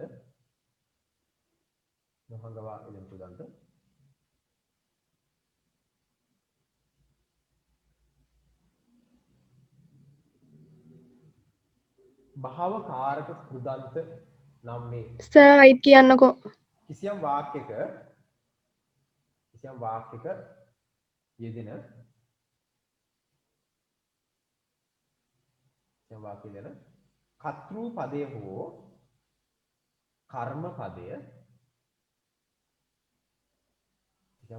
කර්තෘ පදය හෝ කර්ම පදය බව නොහඟවා යෙදෙන කෘදන්ත. කර්තෘ පදය හෝ කර්ම පදය විදිහට යෙදෙන්නේ නැහැ කියන එක මේ කියන්නේ. කිසියම් වාක්‍යයක කර්තෘ පදය හෝ කර්ම පදය බව නොහඟවා යෙදෙන කෘදන්ත භාවකාරක කෘදන්ත නම් වේ. මේ තනිතු බ්‍රෝ ෆෝන් එක අද බ්ලැක් එකෙන් මම යන්නේ වෙන වැඩක්ම නෑ වගේ මෙයාට නම් නේද? තනිතු කියන්නේ කවුද මේ තනිතු කියන නමෙන් ඉන්නේ කවුද වන්ද? සටහන් ලියන්න ඕන. තනිතු බ්‍රෝ කියලා තියෙනවා. තනිතු බ්‍රෝ. අපි බ්‍රෝලා තමයි නේද? හරි බලමු. ඉබ්‍රෝල තමයි. අපි බ්‍රෝලා තමයි ඒක තමයි. හරි.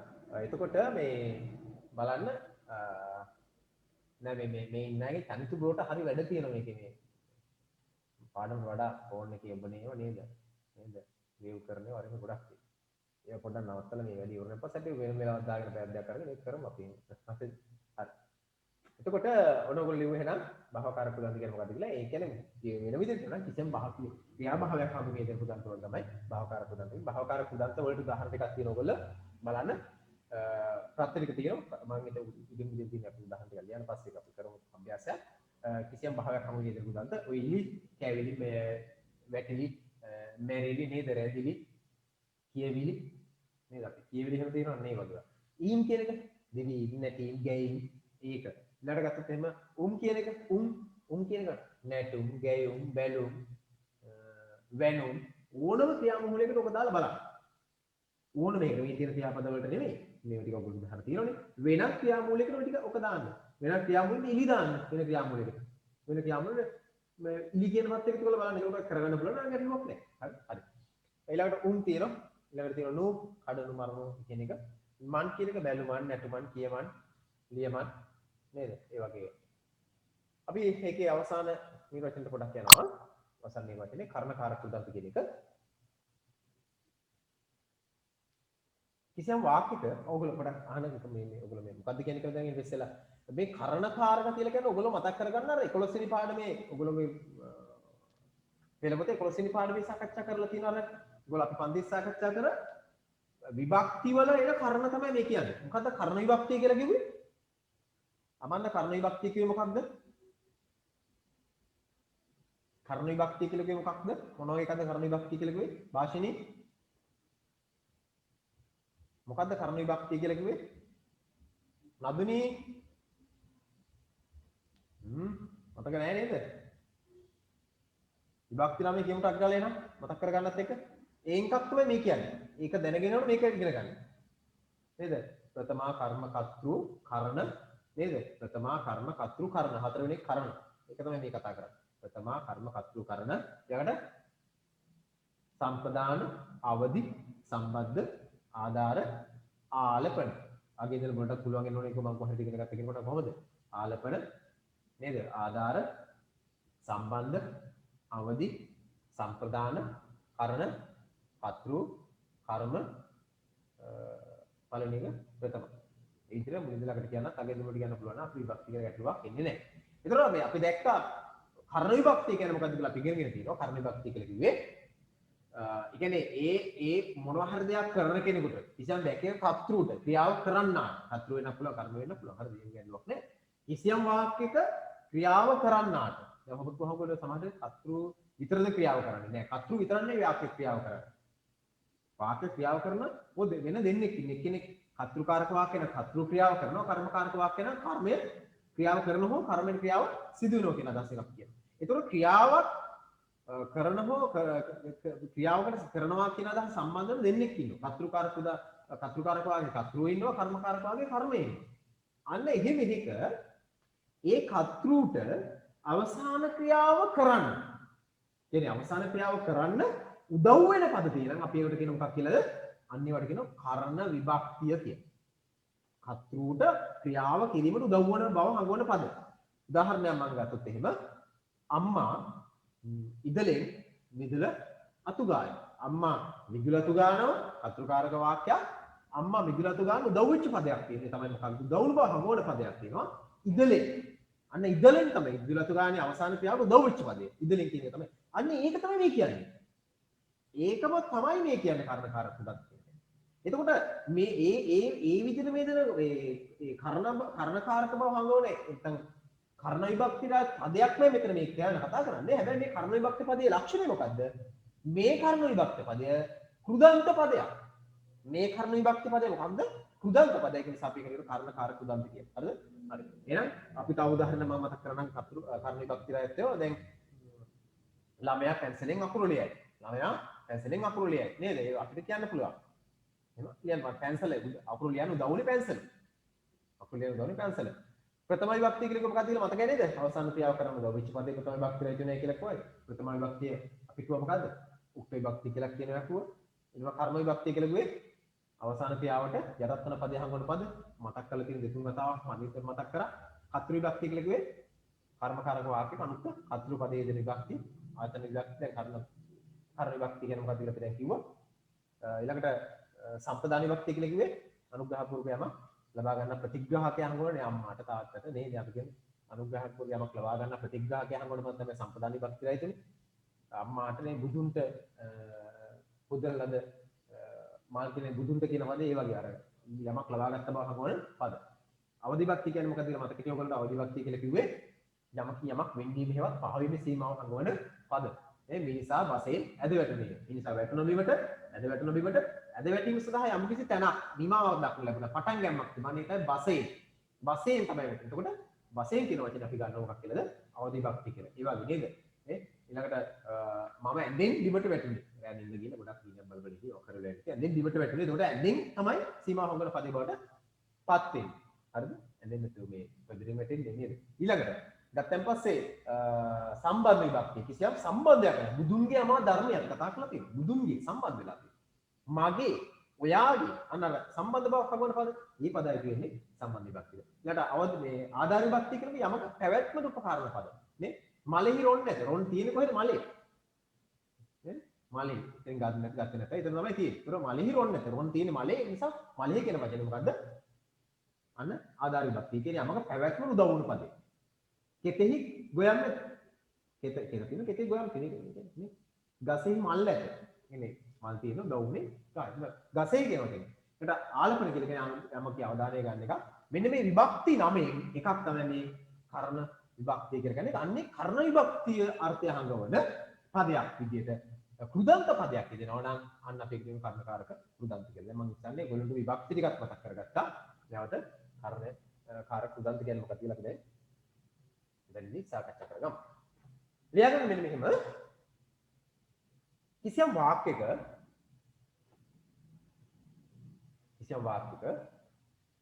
අවසාන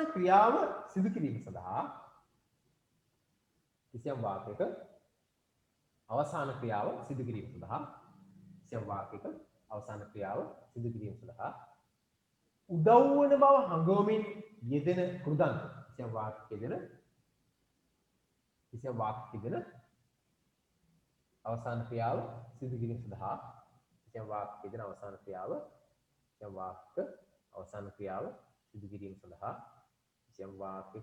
ක්‍රියාව සිදු කිරීම සඳහා උදව් වන බව හංගවමින් යෙදෙන කෘදන්ත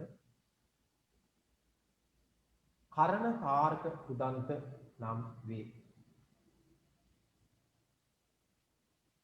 ඊටාම අවම උදාහරණ ටිකක් මේකේ තියෙන ඇත්තම ප්‍රායෝගිකව ගත්තොත් එහෙම කියන්නේ මේක කෘදන්ත පදයක්, කර්ණ පදයක්, කර්ණ විභක්ති පදයක් විදිහට එදින කෘදන්ත පදයක්. කර්ණ කියන අවසාන ක්‍රියාව කරන්න උදව් වෙච්ච බව හංග වේදින කෘදන්ත පදයක්. කියන ක්‍රියාභාවයක් තියෙනවා. ඒ ක්‍රියාභාවයෙන් හංගවන්නේ තවත් ක්‍රියාවක් සිදු වෙන බව. ඒකයි මේකේ තියෙන මේ ක්‍රියාපදවල ටිකක් සුලභ නැති එකයි, දුර්ලභ එකයි. අවසාන ක්‍රියාව කරන්න උදව් වෙච්ච ක්‍රියාභාවයක් හංගවන පදයක් තමයි. ක්‍රියාවකින් ක්‍රියාවක් පිළිබඳ විවරණයක් කියලා. ඒතකොට ඒක ටිකක් අඩු වෙන්න පුළුවන්. ඒක තමයි මේ අඩු මේක. දැන් ගැලීලියෝ ගැලීලි දුර බලනේ අහස නිරීක්ෂණය කළේ. අන්න අහස නිරීක්ෂණය කිරීම සඳහා උදව් වෙලා තියෙන මොකක්ද? දුර බලනේ. දුර කියන වචන අපි අලුතෙන් එකතු කරගත්ත එක බලනවා කියන එක තමයි බලන්නේ කියලා අපි හදලා ගත්තේ. බල කියන එක තමයි අපි එකතු කරලා උතන නම් මේ කුදන්ත නාමයක් බඩපත් කරන දුර බලන්නේ කියලා කියන වෙනම දුර කියන්නේ දුර බලන එක බලනවා කියන එකට දුර එකතුලා දුර බලන්නේ හැටි. ඒක ක්‍රියාභාවයක් තියෙනවා. අන්න එහෙම එකක් තමයි මෙතන මේ සාකච්ඡා කරන්නේ. ඒකේ තියෙන උදාහරණ කීපයක් මෙතන බලන්න මේ තියෙනවා පොරවණය නේද? ඊළඟට කඩණය අර අපි උදාහරණයක් ගත්තොත් දිය කඩනේ ජලය ගලා බස් දිය කඩනේ කඩනේ කියලා කියන්නේ ඒක අවශ්‍ය කරන තැන. හරිද? හරි. එතකොට මම විශ්වාස කරනවා දැන් ලෝක උදාහරණයක් අපි සාකච්ඡා කරගත්තාම මේක අවසන් කරගන්න පුළුවන්. ඔයගොල්ලෝට මොන හරි ගැටලුවක් තියෙනවා අහන්න පුළුවන්. මම දැනට මේ නිබන්ධනයේ වැඩ අවසන් කරනවා. දැන් මේකේ තියරි ගැන කතා කරන්න එපා. තියරි ඉවරයි. තියරි ගැන ඔය තියරි ටික තමයි ඒක. තව මොනවද? ඔව් කියන්නේ. අනේ සර් ඒ ටික ආයි පොඩ්ඩක් පැහැදිලි කරන්න. ආයි පැහැදිලි කරන්න. හා. ඔව්. ඔව් සර්. තව කාටද ගැටලු තියෙනවද? තමයි. එක්කිනුට හරි ගැටලුවක් තියෙනවා නේද? මේ කෘදන්ත පද. දැන් අපි කතා කරන්නේ ප්‍රත්‍යාර්ථ නාම දරුවනේ. ප්‍රත්‍යාර්ථ නාම කියන්නේ කිසියම් ප්‍රകൃතියකට ප්‍රත්‍යක් එකතු වෙනන් පස්සේ ඒ ප්‍රകൃති අර්ථ ඉස්මතු කරමින් යෙදෙන නාම වල. දැන් උදාහරණයක් මම හිතනවා මුලින්ම පටගත්ත එක පැහැදිලි කරන්න කියනවා. මිනිස් අපි ගමු මේ බලන්නකො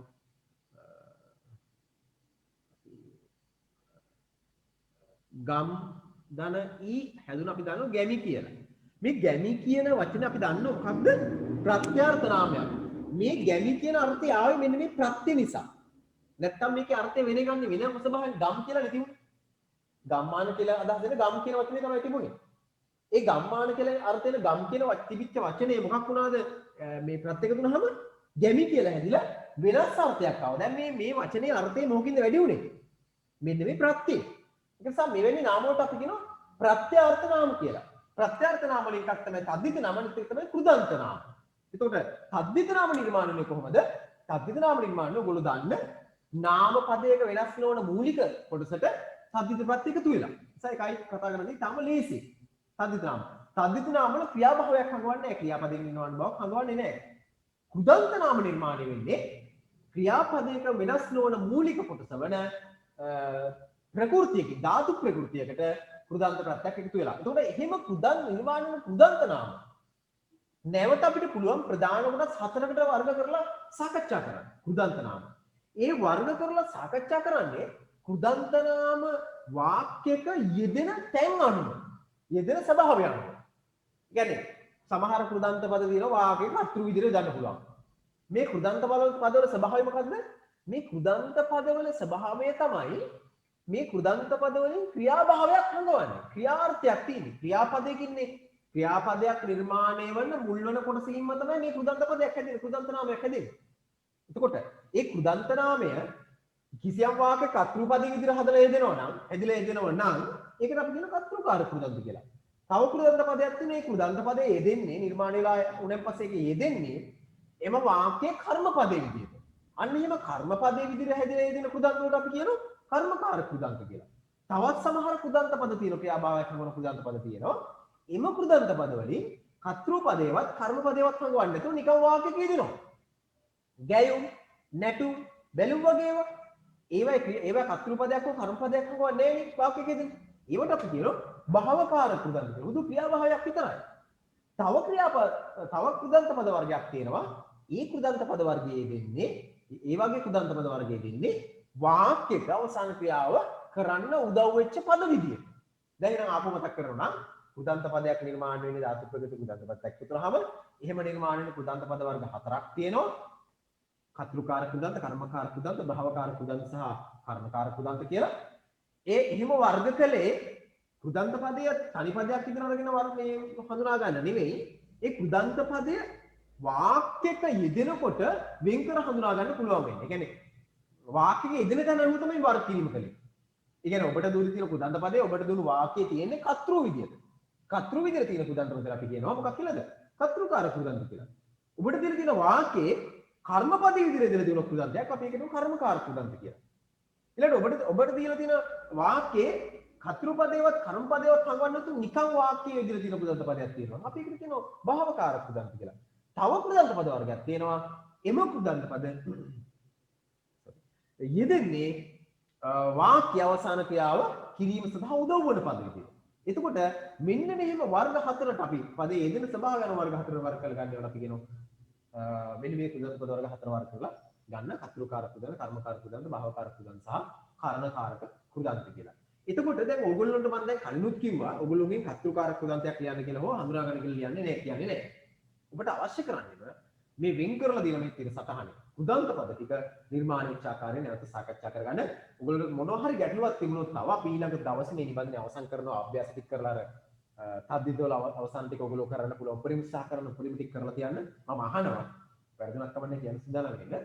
ඊළඟට අනිත් මේ දැන් කෘදන්ත පදවලත් මේ හතරේ මේන මෙතන දෙන්න උදාහරණ ටික විතරක් මම ඊළඟට පොඩ්ඩක් උදාහරණ වැටි ටිකක් අරගෙන සාකච්ඡා කරන්න.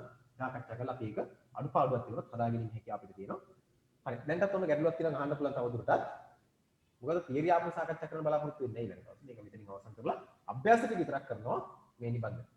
අභ්‍යාස ටික විතරක් මේ නිබන්ධනේ සාකච්ඡා කරන්න බලාපොරොත්තු වෙනවා. ගැටලුවක් තියෙනවද? නෑ නේද? හරි. එහෙනම් මම මේ කොටසින් අවසන් කරනවා. මේකේ තියෙන මේකේ තියෙන සර් කරණකාරක කෘදන්ත කියලා. ඒක දිගස කියලා. කර්ණකාරක කෘදන්ත කියන එක නේද? ඔව්. කර්ණකාරක කෘදන්ත කියන එක ගත්තොත් දැන් කර්ණ විභක්තිය මතක් කරගන්න ඕනේ මෙතන. කර්ණ විභක්තිය. කියන්නේ කර්ණ විභක්තිය කියලා කිව්වේ මොකක්ද? කිසියම් වාක්‍යයක අවසාන ක්‍රියාව කිරීම සඳහා කතෘට උපකාර වෙච්ච පදනේ කර්ණ විභක්තියට අයිති උනේ. කර්ණ විභක්තියට අයිති උනේ කිසියම් වාක්‍යයක දෙන කතෘට අවසාන ක්‍රියාව කරන්න උදව් වෙච්ච පදයක් විදිහට දෙන කෘදන්තයක් තමයි කර්ණ විභක්තිය කියන්නේ. දැන් උදාහරණයක් මම මේ කර්ණ විභක්තිය වාක්‍යයක් කියන්නම්. මේ බලන්න. අම්මා උදැල්ලෙන්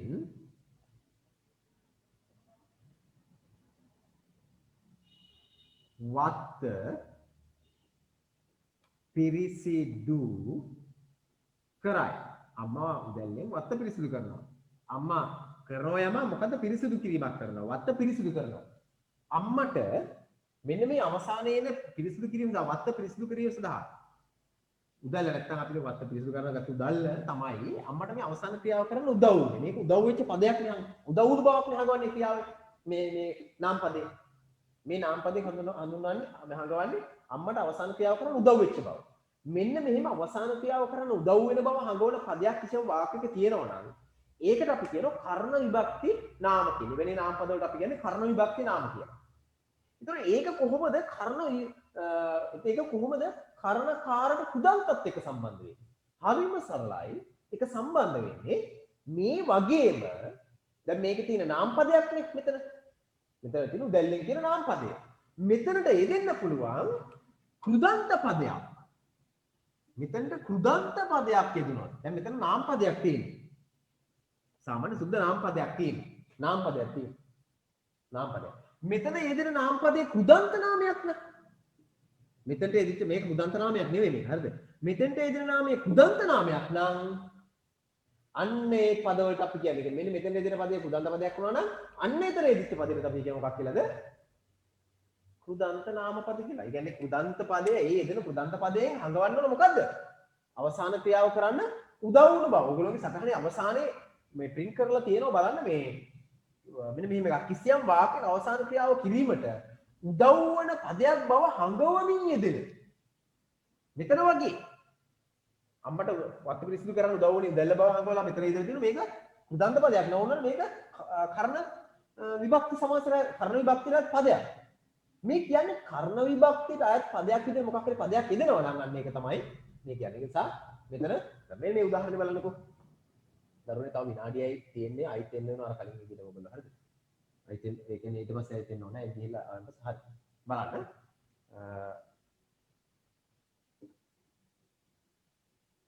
දිය බස්නාවෙන් ජලය ගලා බසි. ගලා බසි මොනවද ජලය? ගලා බසි මොනවද ජලය? ගලා බසි ජලය. එතකොට ජලය ගලා බසින්න උදව් වෙච්ච පදයක් තියෙනවනේ. ජලය ගලා බසින්න උදව් වෙච්ච විනාඩිය තියන්නේ කට්ටේ හරිද? ජලය ගලා බසින්න උදව් වෙච්ච පදයක් මොකද්ද? බස්නා. බස්නාවෙන්.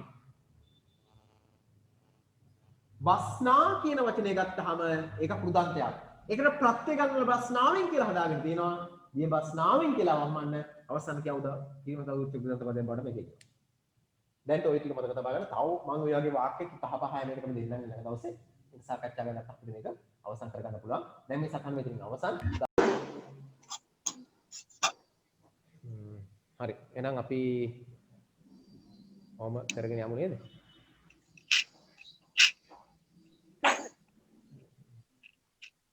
තව 4-5 දෙනෙක් ඉන්න සහභාගී වෙන්නේ.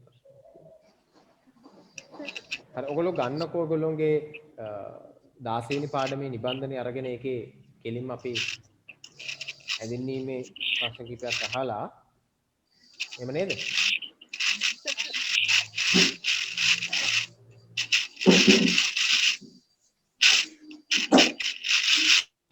අනිවරෝ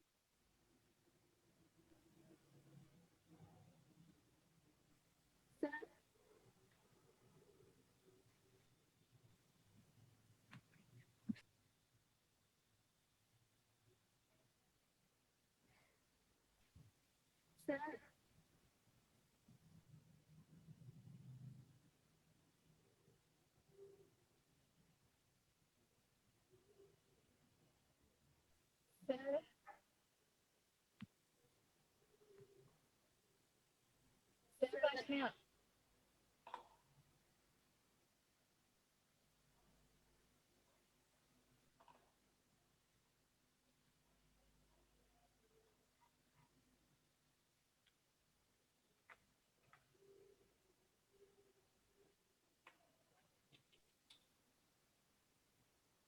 ප්‍රශ්නයක්. කියන්නේ. ප්‍රස්තුතය කියන්නේ මොකද්ද සර්?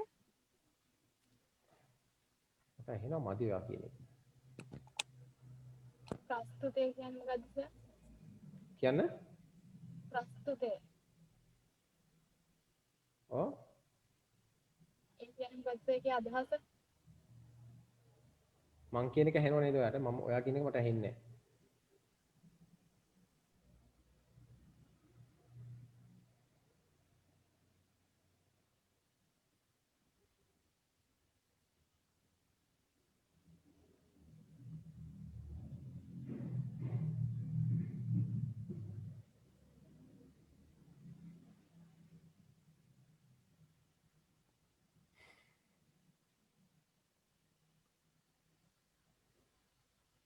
හරි සාහිත්‍ය කොටස ගමුකද අපි? සමහරවිට ලින්ක් එකට එන්න බැරි වෙලා ඉන්නේ දැන්. හරි.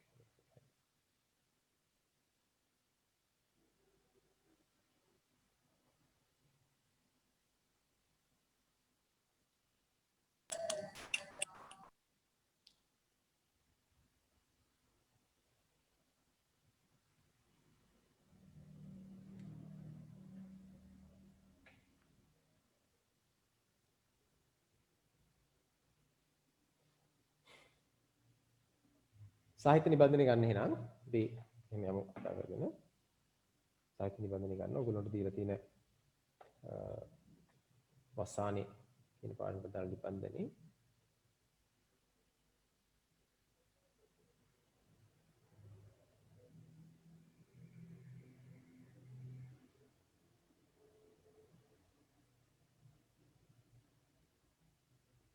මේ නිබන්ධනේ මම ඔයගොල්ලන්ට කිව්වා මේ හැඳින්වීම නැත්නම් විභාගයට අවශ්‍ය කරන කාරණා ටික බලා ගන්න කියලා.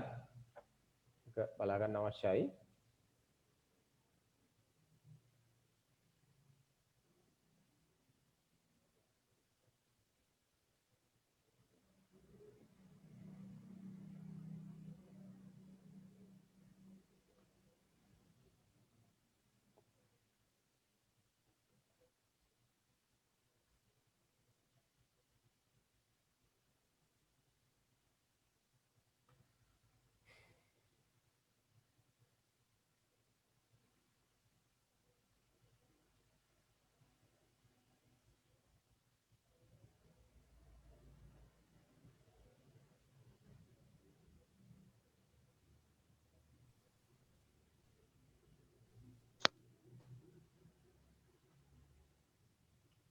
හරි අනිත් අර මේ ගැටලුවක් තියෙද්දි දන්නේ බලමු අපි එහෙනම් මොකද කරගෙන යමු ඊටකින් දැනට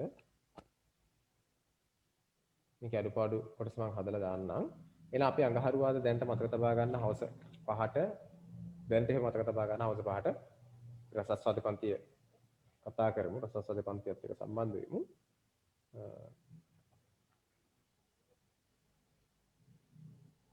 වස්සාන නිබන්ධනයේ හැඳින්වීම ඔයගොල්ලෝ කියව ගන්නට ඇති මම එදා කිව්වා රත්නශ්‍රී විජේසිංහ රචනා කරපු වස්සානී කියන පද්‍ය පන්තිය නේද නමින්ම ඊටාම මුදු මට සිලිටු වචනයක් එකතු කරගෙන ප්‍රස්තුතියට ගැලපෙන විදිහට වචනයක් යොදාගෙන මේ රචනා කරලා තියෙන්නේ වස්සානී කියන වචනේම තියෙනවා කිසි යම් ස්වාභාවිකත්වයක් නැත්නම් කිසියම් මානසික බැඳියාවක් වැස්ස වර්ෂාව කියලා ගන්නව වෙනුවට වස්සානී කියලා අරගෙන ඉීම තුළින්ම එහි සුන්දරත්වය වඩාත් ඉස්මතු කිරීමට මේ වචනේ නැත්නම් මේ මාතෘකාවම හේතු වෙලා තියෙන නිර්මාණය. එතකොට ඔහුගේ නිර්මාණ සහ ඔහු පිළිබඳ විස්තරයක් හැඳින්වීමේ පෙළපොතේ හැඳින්වීමේ තියෙන ඕගොල්ලෝ ඒක බලා ගන්න ඇති කියලා මම විශ්වාස කරනවා.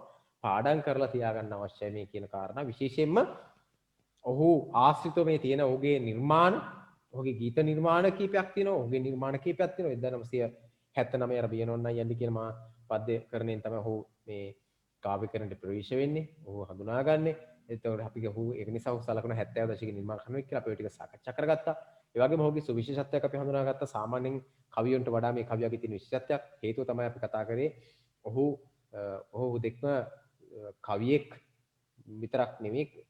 ඔහුගේ කවි ගීතවලට යම් කිසි පවක් දක්වනවා. ඒ කියන්නේ ඔහුගේ ගීත ඔහුගේ බොහෝ කවි නිර්මාණ ගීත නිර්මාණ බවට වචන පෙරලීමෙන් හෝ වෙනම ක්‍රියාවලියකින් හෝ සිදු කරලා තියෙනවා. ඒ නිසා ඒකත් පොඩ්ඩක් අවබෝධ කරගන්න ඕන. ඔහුගේ නිර්මාණ පිළිබඳව. එතකොට දැන් සැබෑ ජීවිතයේ ජීවන අත්දැකීමක් පාදක කරගෙන වස්තු විශ්ය කොටගෙන තමයි සැබෑ ජීවිතයේ අත්දැකීමක් වස්තු කුච්චය කොටගෙන තමයි මේක නිර්මාණය කරේ කියලා අපි දැන් සාකච්ඡා කරා. ඊට පස්සේ අපි දැක්ක ඉතින් අපි සාකච්ඡා කරන් ගියා කවි ටික ඔයගොල්ලෝ හිස්තන් තියලා තියෙන වෙයි මතකෙන් ලියන්න නිකන් ලියන්න එපා මතකෙන් ලියන්න උත්සාහ කරන්න. මතකෙන් ලියන්න ඊළඟට කවි ටික දැන් පළවෙනි කවියෙන් අපි දැක්කේ දැන් ඉක්මන් කළා කතා කරලා පළවෙනි කවියෙන් අපි දැක්කා.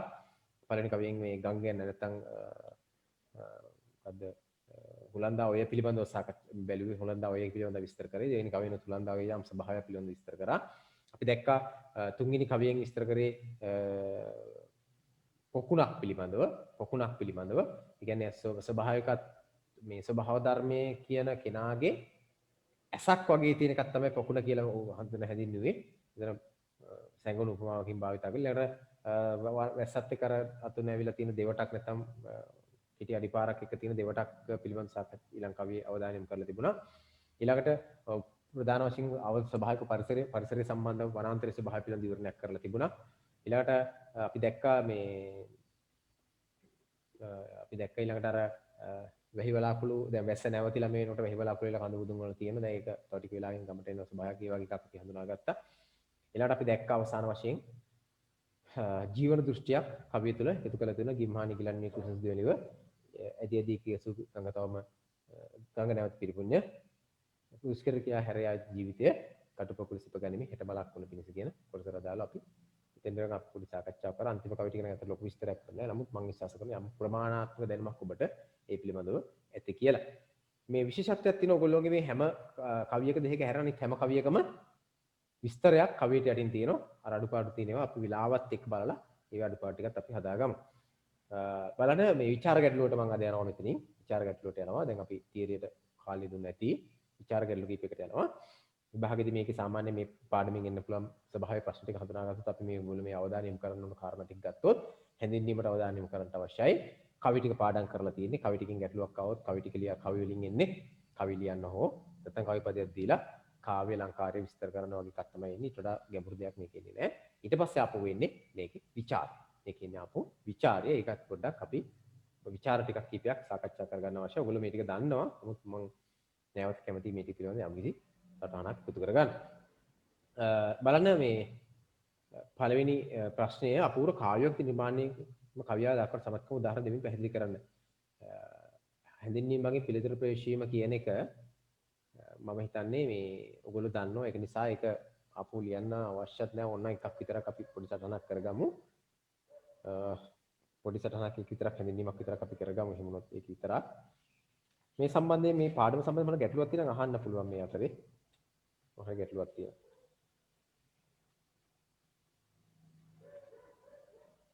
කාට හරි මොන ගැටලුවක් තියෙනවද? සර් හරියට ඇහෙන්නේ. ඇහෙන්නේ නැහැ. එහෙනම් ඔයා අනිත් අයට ඇහෙනව නේද?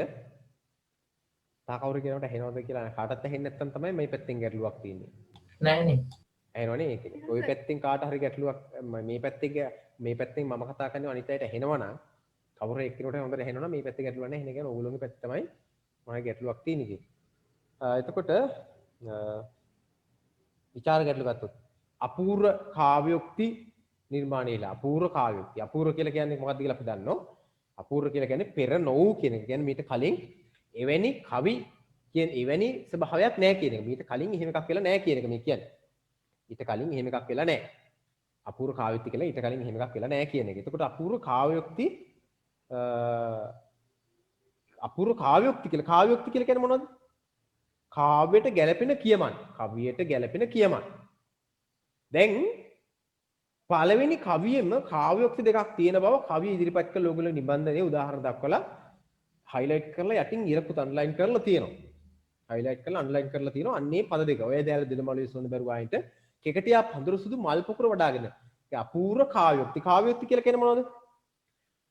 කාව්‍යයට ගැළපෙන කියමන්. එතන උඩ උඩින් ලියලා තියෙන යටින් ඉරක එතන කාව්‍යෝක්ති කියලා කියන්නේ කාව්‍යයට ගැළපෙන කියමන්. කාව්‍යයට ගැළපෙන කියමන්. කාව්‍යෝක්ති කියලා කියන්නේ එතන ලියාගත්ත කමක් නැහැ විදිහට කාව්‍යයට ගැළපෙන කියමන් තමයි අපූර්ව කාව්‍යෝක්ති කියලා කියන්නේ. එතකොට දැන් පෙර භාවිතා නොවුණු කවියට ගැළපෙන කියමන් මෙතන භාවිතා කරලා තියෙන බව තමයි මේ කියන්නේ. පෙර කවුරුවත් නිර්මාණකරුවෝ කවුරුවත් භාවිතා කරලා නැති ස්වභාවයක් පිළිබඳව මේ විවරණයක් කරනවා මෙතන. නිසා ඒක තමයි මෙතන පූර්ව නොවු කියන එක පෙර නොවු මේ අපූර්ව කියලා කියන්නේ පූර්ව නොවු කියන එක. පූර්ව නොවු. එන්නේ පූර්වෙන් මිට කලින් නොයෙදුණු කවියට ගැළපෙන කියමන් ප්‍රකාශ තමයි අපූර්ව කාව්‍යෝක්ති කියලා මෙතන මේ හඳුන්වලා ගන්න.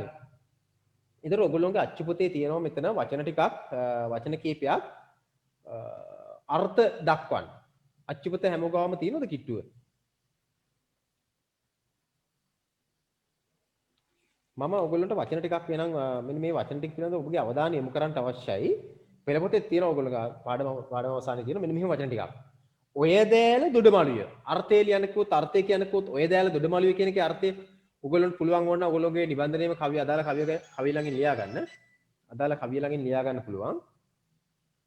ඔය දෑල දොඩමළුවේ. ඔය දෑල දොඩමළුවේ කියලා කියන්නේ මොකද්ද?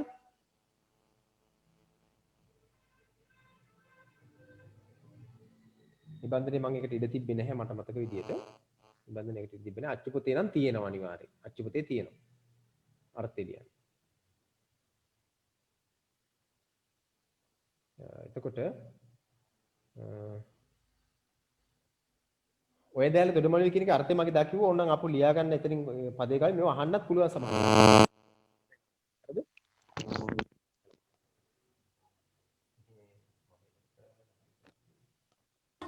Hi. Hello. Hello. Hello. හයි හයි. සර් ඇහෙන්නේ නැහැ උලන්න. එහෙනම් ඔය දැල දොඩමළුවේ කියලා කිව්ව එකේ අර්ථය අපෙන් ඇහුවොත් නේ ඔයෙහි ජලයුරු දෙකෙහි ඔයේ ජලයුරු දෙකේ මොකද්ද? ඔයේ ජලයුරු දෙකේ ඔයෙහි මෙහෙම ලියනවා. ඔයෙහි ජලය ඉවුරු දෙකේ හැපෙමින් ශබ්ද නගනවා කියන එක තමයි ඔය දෑල දොඩමළුවේ කියන්නේ. ඔයෙහි ජලය ඉවුරු දෙකේ හැපෙමින් ශබ්ද නගයි කියන එක. මොකද පොතේ තියෙන නිසා මම මේ කියන්නේ ඒකේ අර්ථය ටිකක් දැනගෙන ඉන්න බෑ. ඔයෙහි ජලය ඉවුරු දෙකේ හැපෙමින් ශබ්ද නගයි කියන එක තමයි ඔය දෑල දොඩමළුවේ කියලා කියන්නේ. ඒකේ අර්ථය ගත්තොත්. ඔයෙහි ජලය ඉවුරු දෙකේ හැපෙමින් ශබ්ද නගයි. ඔය දෑල දොඩමළුවේ. ඊළඟට දෙවෙනි එක කෙකටියා පඳුර සුදු මල් පොකුර වඩාගෙන. ඒ කියන්නේ මොකද්ද? අපුරු යෙදුමක් ඒක. කාව්‍යෝක්තියක්. අර අරගත්තම ඔය දෑල දොඩමළුවේ අපුරු කාව්‍යෝක්තියක්. මේ කාව්‍යෝක්ති ගැන නෙවෙයි මම කතා කරන්නේ. මේකේ භාවිතය ගැන. එතකොට ඒකේ ඒ අර්ථය මොකද්ද? කෙකටියා පඳුර සුදු මල් පොකුර වඩාගෙන කියන්නේ කෙකටියා පඳුරේ සුදු මල් පිපී ඇත. කෙකටියා පඳුරේ සුදු මල් පිපිලා තිච්ච එක නිර්මාණකරුවා දැක්ක ඒක හරියට නිකන් මොන වගේද කියනවා. කෙකටියා පඳුර සුදු මල් පොකුරක් වඩාගෙන ඉන්නවා කියලා. මේකේ අර්ථය තමයි කෙකටියා පඳුරේ සුදු මල් පිපී ඇත කියන එක. අර්ථය. මොකද පොතේ ඔය ටික තියෙනවම. කෙකටියා පඳුරේ සුදු මල් පිපී ඇත. ඊළඟට ගත්තොත් එහෙනම් ඊළඟට තියෙනවා මේ බලන්න පොතේ තියෙනවා. ඔයගොල්ලෝගේ පොතේ නැතුනොත් මේ කවි වලින් ගත්තක් ගන්න පුළුවන්. කුමුක්කතු වතුර අතක ගාන ඇවිලා දියට. මොකද්ද? ඔයට නැමුණු කුඹුක් කතුවල ජලය ඔයට නැමුණු කුඹුක් කතුවල මොකක් වෙනවද? ජලය ගෑවිමින් ගලා බසිනවා. ඔයට නැමුණු කුඹුක් කතුවල ජලය ගෑවිමින් ගලා බසී. ඔයට කුඹුක් කතු නැමිලා තියෙන ඒවා ජලය ගෑවිමින් ගලා බසිනවා කියන එක තමයි ඔයට නැමුණු කුඹුක් කතුවල ජලය ගෑවිමින් ගලා බසී කියන එක තමයි මේ කියන්නේ. ඔයට නැමුණු කුඹුක් කතුවල ජලය ගෑවිමින් ගලා බසී කියන එක තමයි මේ කියන්නේ. ඔයට නැමුණු කුඹුක් කතුවල ජලය ගෑවිමින් ගලා බසී කියන එක. ලියාගන්න බැරිනොත් කියන්න ලියාගන්න නැහැ. හරිද? ඊළඟට අනිත් තව පදයක් ගත්තොත් දිය නිලන වැසි සමයේ රැලි නගා උතුරය.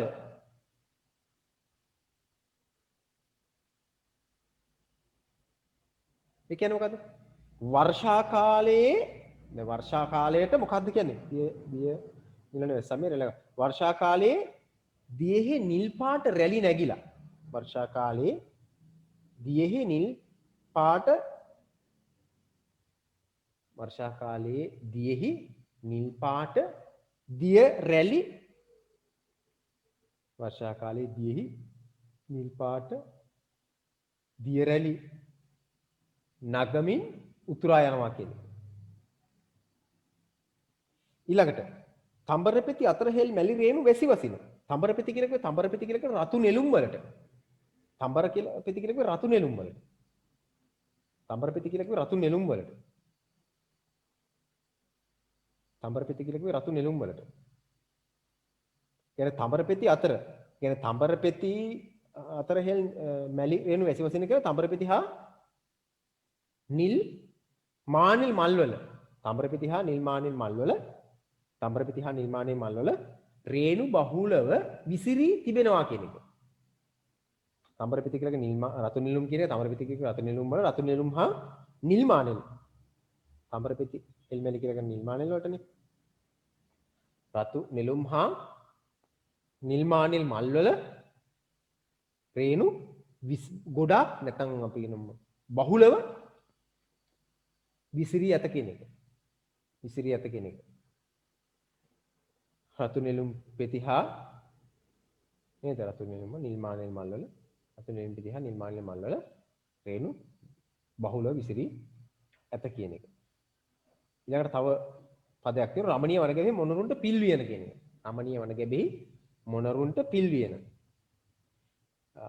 ඒක රමණීය කියලා කියන අලංකාරය කියන රමණීය වන කියන වනාන්තරය අලංකාර වූ වනාන්තරයේ ගැබෙහි කියලා කියන්නේ ගර්භය කියන එක ප්‍රදේශය කියන එක අලංකාර වන ගර්භයේ මොනරුන්ට මොකක් වෙලාද අලංකාර වන ගර්භයේ මොනරුන්ට අලංකාර පිල් ලබා දීලා රමණීය වන ගැබෙහි මොනරුන්ට පිල් වෙන අලංකාරෝ වන ගර්භයේ වන ගැබෙහි ගර්භයේහි මොනරුන්ට අලංකාර පිල් ලබා දීලා තියෙනවා. පිල් වෙන කියන්නේ පිල් ලබා දීලා. කවුද ස්වභාව ධර්මයේ කියන කාන්තාව සන්නාලි. ඒක අපි කතා කරා. අලංකාර වන ගැබෙහි වන ගර්භෙහි මොනරුන්ට අලංකාර පිල් ලබා දුන්නා. ඊළඟට වැහිවලාකුළු රංචු කඳුමුදුන් වල ළඟින කියලා ගත්තොත් ඒ කවිය අදහස ගත්තොත් වැහිවලාකුළු රංචු කඳුමුදුන් වල ළඟින කියන්නේ වැහිවලාකුළු සමූහය නැත්නම් වැහිවලාකුළු පොකුරු කඳුමුදුනේ නැවතී ඇත කියන එක. වැහිවලාකුළු පොකුරු රංචු නැත්තම් සමූහ කොහේද කඳ මුදුනේහි නැවතී ඇත කියන එක අනාර්ථය ගත්තොත්. ඊළාට ගත්තොත් එහෙම යාගෙන බැරනොත් අහන්න හරිද? කටුපොකුරු සිපගැනීම හෙටමලක් වනු පිණිස. මොකද අර දෙන හරියටම ඔයගොල්ලෝ ග්‍රහණය කරගන්න මේ සමහර ප්‍රශ්නයක් එහෙම આવොත් ඔක්කොම අහන්න පුළුවන් ස්වභාවයක් තියෙනවා. ජීවන දෘෂ්ටි උතර කතා කරන නිසා කටුපොකුරු සිපගැනීම හෙටමලක් වනු පිණිස. ඒ කියන්නේ කොහෙන්ද ලියදුවක් ගන්න කවි පෙදෙර ගැලපෙන්නේ. අමිහිරි අත්දැකීම් නැත්නම් අමිහිරි අභියෝග වලට අමිහිරි අභියෝග වලට මුහුණ දිය යුතු අමිහිරි අභියෝග වලට මුහුණ දිය යුතුයි නැත්නම් මුහුණ දිය යුතුය අමිහිරි අභියෝග වලට මුහුණ දිය යුතුය අමිහිරි අභියෝග වලට මුහුණ දිය යුතුය එමගින් අමිහිරි අභියෝග වලට මුහුණ දිය යුතුය එමගින් හෙට දවස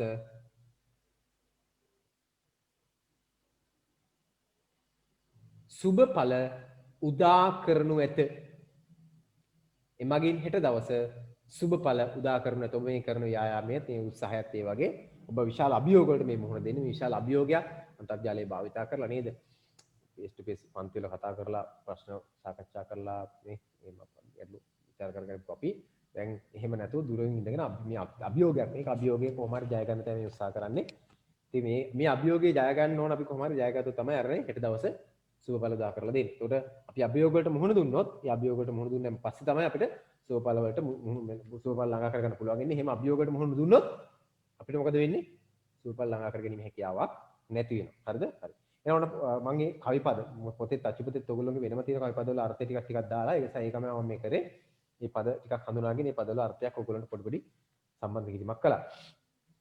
ඊළඟ හැඳින්වීම අර ප්‍රශ්නේ හැඳින්වීම ටක් ගාලා යන් අපි තව විනාඩි 15ක් විතර වගේ අපිට සාකච්ඡා කරන්න පුළුවන් වෙන මොකද මේක කට් වෙන්නත් පුළුවන් ඒ අතරේ. අයි එන්නේ නැහැ ලින්ක් එක දෙන්නේ නැහැ. මෙච්චරයි මේ ඊපස්සේ අපි නවතුමු මේ.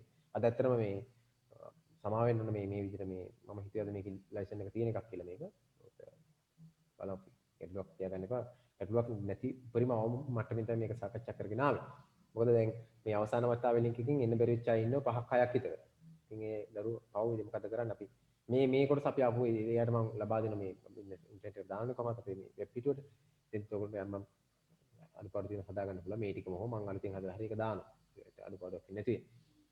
හරි. එතකොට මේ පළවෙනි ප්‍රශ්නෙට අපි යන් ඉපාමික් වලින් පළවෙනි ප්‍රශ්නෙට යන් පළවෙනි ප්‍රශ්නේ තියෙන්නේ අපූර්ව කායයුක්ති කියලා කියන්නේ පෙර නොයෙදුණු කවියට උචිත කියමන් කියන එක. අපූර්ව කායයුක්ති කියන්නේ පෙර නොයෙදුණු කවියට උචිත කියමන් කියන එක. පෙර නොයෙදුණු කවියට උචිත කියමන් එක තමයි අපූර්ව කායයුක්ති කියලා කියන්නේ. පෙර නොයෙදුණු කවියට උචිත කියමන් විතර අපූර්ව කායයුක්ති කියලා කියන්නේ. ඒකයි පෙර නොයෙදුණු අපූර්ව පූර්ව නොවු කියන එක අපූර්ව කියලා කවියට උචිත කියමන් සමත්කම කියලා කියන්නේ දක්ෂතාවය අපි ඒක දන්නවා.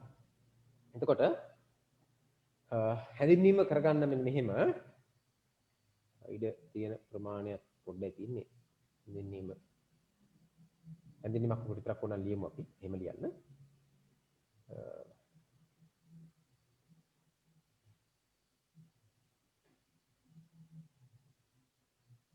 තම පෞද්ගලික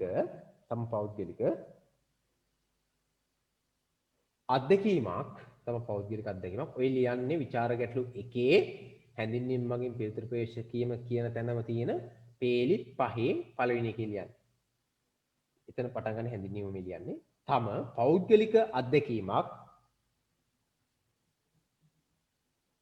පෞද්ගලික අත්දැකීමක් වස්තු විෂය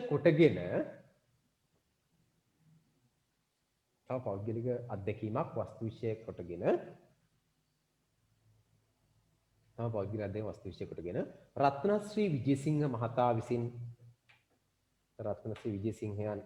රත්නශ්‍රී විජේසිංහ මහතා විසින් රචිත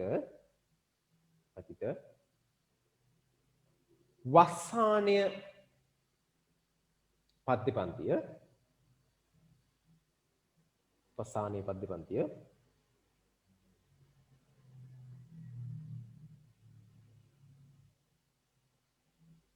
පන්තිය අපූර්ව කාව්‍යෝක්ති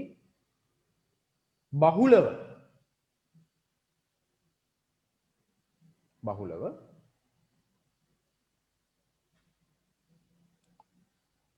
යෙදෙන අපූර්වකායුක්ති බහුල යෙදෙන පද්‍ය පන්තියකි. අපූර්වකායුක්ති බහුල යෙදෙන පද්‍ය පන්තියකි. අපූර්වකායුක්ති බහුල යෙදෙන පද්‍ය පන්තියකි.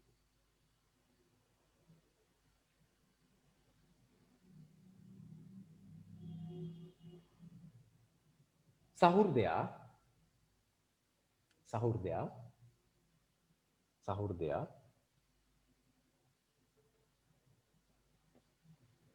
සහෘදයා මීට పూర్ව සහෘදයා මීට పూర్ව දරුවනේ ඔයගොල්ලෝ ඉන්න අය පොඩක් අහගන්න. දැන් මේ පාඩමේ ඉතිරි ප්‍රශ්න ටික මම මේ විදියටම ඔයගොල්ලෝ ලියා ගන්න පුළුවන් මට්ටමේ ලියා ගන්න පුළුවන් මට්ටමේ හිමින් මේ Zoom එකකින්ම රෙකෝඩින් කරලා මේ පිටුවට දාන්න. හරිද? මේ පාඩම එතකොට මේ ප්‍රශ්න ටික අපි ඒ විදිහට තමයි ඊටු ටික සාකච්ඡා කරගන්නේ. දැන් මේකට තව දවසක් Zoom ඇවිල්ලා අපි වෙලාව කා ගන්න ඕනේ නැහැ. මම කරගන්න එපා. දැන් අපිට තියෙන 15 14 පාඩම් දෙකකට අපේ ප්‍රශ්න විචාර ප්‍රශ්න ටිකට අපි අවධානය යොමු කරන්න. ඒක නිසා මතක තබා ගන්න ඊළඟ දවසේ මේකේ ඉතුරු ප්‍රශ්න ටික මම ඔයගොල්ලෝ මේ අපේ WhatsApp එකට දාන්නම් මෙසේජ් එකක්. ඔයගොල්ලෝ ඒකේ දැම්මන් පස්සේ ඔයගොල්ලෝ මේ පිටුට ඇවිල්ලා මේ Zoom රෙකෝඩින් එක අරගෙන බලන්න. ඒකේ ඔයගොල්ලෝ මේ ඉතුරු ප්‍රශ්න ටික උත්තර ඒ විදිහටම සාකච්ඡා කරලා උත්තර ටික ඒකෙන් මම ඔයගොල්ලෝ ලබා දෙන්න. ඔයගොල්ලෝ ඒ උත්තර ටික අරගෙන අවශ්‍යයි ලියා ගන්න. නැත්නම් ගිය වතාවක් කියලා ඒක හදාගත්ත ප්‍රශ්නයක්. සර් ඔව් කියන්න. උග්ගසේන පාඩම. මොකද? උග්ගසේන ඕ. දැන් ඇත්තට අපිට පාඩම් 3ක නිබන්ධන දෙන්න තියෙනවා තව. ඒ පාඩම් වල නිබන්ධන දෙනකොට හිස්තැන් නැතුව දෙන්න තමයි මම මේ උත්සාහ කරන්නේ. ඒක විතර ලැබෙයි. උග්ගසේන සිටුපුතේ කතා වස්තුවේ හිස්තැන් කියලා කියන්නේ අපි මේ විචාර ප්‍රශ්න ටික උත්තර සහිතව දෙන්න බලාපොරොත්තු වෙන සාරාංශ උත්තර සහිතව 14 වෙනි පාඩමේ සාකච්ඡා කරනවා දෙක 9ක් සාකච්ඡා කරනවා කිටි කාලයක් අරගෙන. හැබැයි මේ වගේ උත්තර ලියලා ඉන්නේ නැහැ. ඒ නිබන්ධන වල උත්තර ටික මම ඔයගොල්ලොන්ට print කරලා දෙනවා. වෙන කරන් දෙයක් නැහැ. print කරලා දෙනවා. හැබැයි සාකච්ඡා කරනවා. සාකච්ඡා කරන අඩුපාඩුවක් තුනත් අපි මේ දෙක කරගමු. ඒතර ඔයගොල්ලෝ ගාව පළවෙනි පාඩමේ ඉඳලා දැන්ට මම නොදුන්නු පාඩම් නිබන්ධන 3යි තියෙන්නේ. 9 වෙනි උග්ගසේන සිටුපුතේ කතා වස්තුවේ පාඩමේ නිබන්ධන ඔයගොල්ලෝ ලැබිලා නැහැ. 14 වෙනි පාඩමේ දීමන්ති මාලෙන් ඒ නිබන්ධන ඔබට ලැබිලා නැහැ. ඊළඟට 15 වෙනි පාඩමේ නිබන්ධන ඔබට ලැබිලා. ওই නිබන්ධන තුන මම ඉදිරියේදී අනිවාර්යයෙන්ම ලබා දෙනවා. ඒකේ ලබා දෙනකොට මේ වගේ හිස්තැන් වලින් අඩු නිබන්ධන තමයි ලබා දෙන්නේ. මොකද දැන් අපිට එහෙම ලියලිය කර ඉන්න වෙලාවක් නැහැ. අපිට දැන් තියෙන්නේ කියවලා හරි මේ තාම කෙටි කාලයක්. මේ කෙටි කාලය තුල මේක සාකච්ඡා කරගන්න තියෙන්නේ. දැන් අපිට මේ ප්‍රශ්න සාකච්ඡා කරලා අවසන් කරගන්න බැරි වුණා. බය වෙන්න එපා. එතන ඉඳලා මම ඉතුරු ටික ඊළඟ දවසේ ඔයගොල්ලන්ට මේ විදිහට බලා ගන්න පුළුවන්. හරිද? දැන් ඔයක මේ කට් වෙන පස්සේ අපේ හම්බ වෙන්නේ නැති නිසා මතක තබා ගන්න ඔයගොල්ලෝ එන්න මම WhatsApp එකෙන් ඔයගොල්ලෝ නම් පොඩක් මම WhatsApp එකට දාන්නම් අඟහරුවාදා මේ පන්තිය ඊළඟට මතක් කරන්න අඟහරුවාදා පන්ති තියෙන බව. හරිද? අඟහරුවාදා තියෙන්නේ සාහිත්‍ය පන්ති. හරිද? සර් පැය 3ක් විතර ගමුනේ.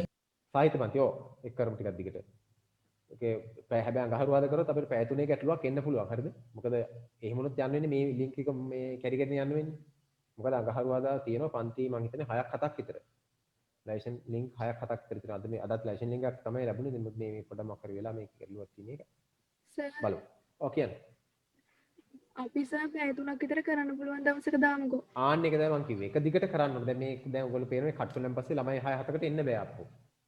ඒකයි සර්. ඒකට පැමිණි මාර්ගික ළඟ ගැටලු තියෙන්න පුළුවන්. ඒක නිසා. දැන් කොහොම හරි මේ පාඩමට අදාළව මම ආපහු සාකච්ඡා කරන්නේ නැහැ කියලා මතක තබා ගන්න. මේ මට්ටමේ හිමින් කරන සාකච්ඡාවක් Zoom රෙකෝඩින් එකක් මම මේ තව දවස් කිහිපයක් ඇතුළත ඔයගොල්ලෝට දාන්නම්. ඒතර මේ පාඩමේ ලිව්වෙ නැතක් කමන්නේ. දැන් ඔයගොල්ලෝට ගයිඩ් නැත්තම් පෙර ඔයගොල්ලෝ යන්න පුළුවන් මාවතක් එක්ක තියෙන ඔයගොල්ලෝගේ පෙළපොත් මේ නිබන්ධනේ තියෙනෝනේ. අවම වශයෙන් පිළිතුර ලියන්න අවශ්‍ය කරන උදාහරණ ටික හරි අදාළම උදාහරණ රිලේටිව් එක්සැම්පල් නැත්නම් අදාළම උදාහරණ ටික එකේ තියෙනවනේ. ඒ අදාළම උදාහරණ ටික තියෙන හන්නා ඒ ආස්සේ ඔයගොල්ලෝ පුළුවන් යම් ගැටලු ටිකක් තියෙන හදාගන්න. මම මේකේ රෙකෝඩින් එක දාන්නම්. දැන් පස්සේ ඔයගොල්ලෝ පුළුවන් ඒක බලලා ඉවරලා අවශ්‍යයට ලියන්න පුළුවන්. නැත්නම් ඉතින් ලිව්වේ නැtei කියලා මම නැහැ. ඉතින් මම තව කරක රෙකෝඩින් එක බැලුවෙන් පස්සේ Zoom රෙකෝඩින් එක බැලුවෙන් පස්සේ ඔයගොල්ලන්ට තේරෙයි. Zoom රෙකෝඩින් එකේදී මම ඔයගොල්ලෝ ලියා ගන්න පුළුවන් තරම් හිමිහිට මේ හිස්තැන් වලට එන ටික දෙන්නම්. මම ඊළඟට දෙන පාඩම් තුනේ නිබන්ධන තුනේ මම වග බලා ගන්නවා කිසිසේත්ම විචාර ප්‍රශ්න ලියන්න දෙතියලා දෙන්නේ නැහැ. සාරාංශයක් print කරලාම දෙන්නම්. අර මම ඕක ලියන්න දෙතියලා දුන්නේ ඕක ලියනකොට ඔයගොල්ලෝ දන්නවා අපි ඉගෙන ගන්න ක්‍රම කීපයක් තියෙනවා. ලියලා ඉගෙන ගන්නවා අපි එක ලියලා ඉගෙන ගන්න එක ක්‍රමයක් එක. ලියලා ඉගෙන ගන්න එක ක්‍රමයක්. ඊළඟට අපි ඉගෙන ගන්නවා අහගෙන ඉඳලා හොඳට ඉගෙන ගන්න. ඒකත් එක් ක්‍රමයක්. සමහර අහලා ඉගෙන ගන්න. ඊළඟට අපි ඉගෙන ගන්න පුළුවන් තව තියෙන ක්‍රම. කෙනෙකුට කියලා දීලා ඉගෙන ගන්නවා. ඉගෙන ලියලා ඉගෙන ගන්න එක හොඳ ක්‍රමයක්. කෙනෙකුට කියලා දීලා ඉගෙන ගන්න එක හොඳ ක්‍රමයක්. ඒවා අමතක නොවෙනම ක්‍රම. නැත්තම් මේකත් මට මේකත් print කරලා දෙන්න තුන මීට කලින් විවාදන print කරලා දීලා ඔය ගෙදර ගිහින් බලා ගන්න කියලා කියන තුන. අපි ලියනකොට ඒක හොඳට අවධාරණය වෙනවා. හොඳට මතක. මේකයි මේ විදිහට කරේ නැත්තම් මේ කෙනෙකුට හිතෙනවා මේ කාලය අපරාධේ නේ අපරාධ වුණත් ඒකේ වටිනාකමක්. මේක print කරලා දුන්නා. එහෙම වුණා ඔබට ඕන තරම් පොත් විවරණ කරගන්න තිබ්බනේ. එහෙම වැඩක් නැහැ මේක. සාකච්ඡා කිරීම තුළ අවධාරණය කරගත්ත එක මනසින් කියව ලියනකොට තමයි හොඳට ධාරණය වෙන්නේ. ඒකයි අපි කියන්නේ කෙනෙකුට දන දෙය කියලා දෙන්න කියලා. කියලා දුන්නාන් පස්සේ කියලා දුන්නාම අපේ දැනුම තව තවත් තියුණු වෙනවා. ඒ දැනුම තව තව තියුණු වෙනවා කියලා තව කෙනෙකුට කියලා දුන්නාම. ලියන එකත් ඒ වගේ එකක්. මම ඔයාලට ඉස්සරහ දාන්නම් මේ මම ගාව ඇති පොඩි නෝට් එකක් මේ මතක හිටින ක්‍රම කියලා එකක් ඒක මම ඉස්සරහ දාන්නම්. හරි. එතකොට මම ඔන්න දැන් මේ කිව්වා කවුරු කියන්නේ මේ අවසන් කරාද අපි කොටස?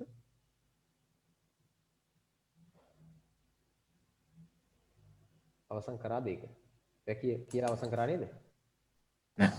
නැද්ද? සමුදුරු? සමුදු කියලා තියෙන්නේ. හරි, කමන්නේ. සහෘදය කියලා දීලා තියෙන්නේ නේද? අමන්ද එහෙම නේද? ඔව් සර්. සහෘදය කියලා විතරක් දුන්නේ. දෙන පාල් මොකද්ද? සහෘදයා පීඨ පූර්ව. හරි. සහෘදයා මීට පූර්ව නොදුටු විරු සහෘදයා මීට පූර්ව නොදුටු විරු නොඇසු විරු සහෘදයා මීට පූර්ව නොදුටු විරු නොඇසු විරු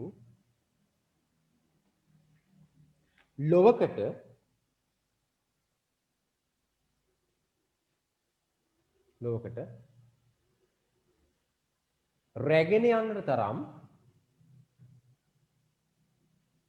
රැගෙන යන්නට තරම් සමර්ථ වූ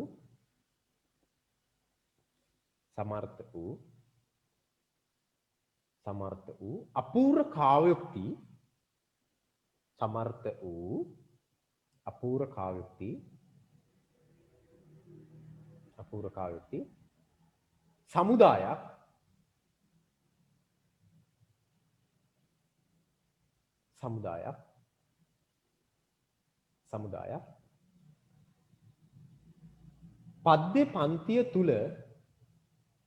පද්‍ය පන්තිය තුල අන්තර්ගත වේ.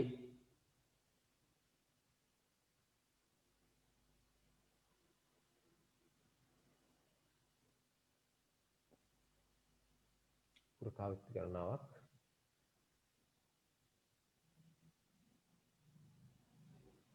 පද්‍ය පන්ති තුල අඩංගු වේ.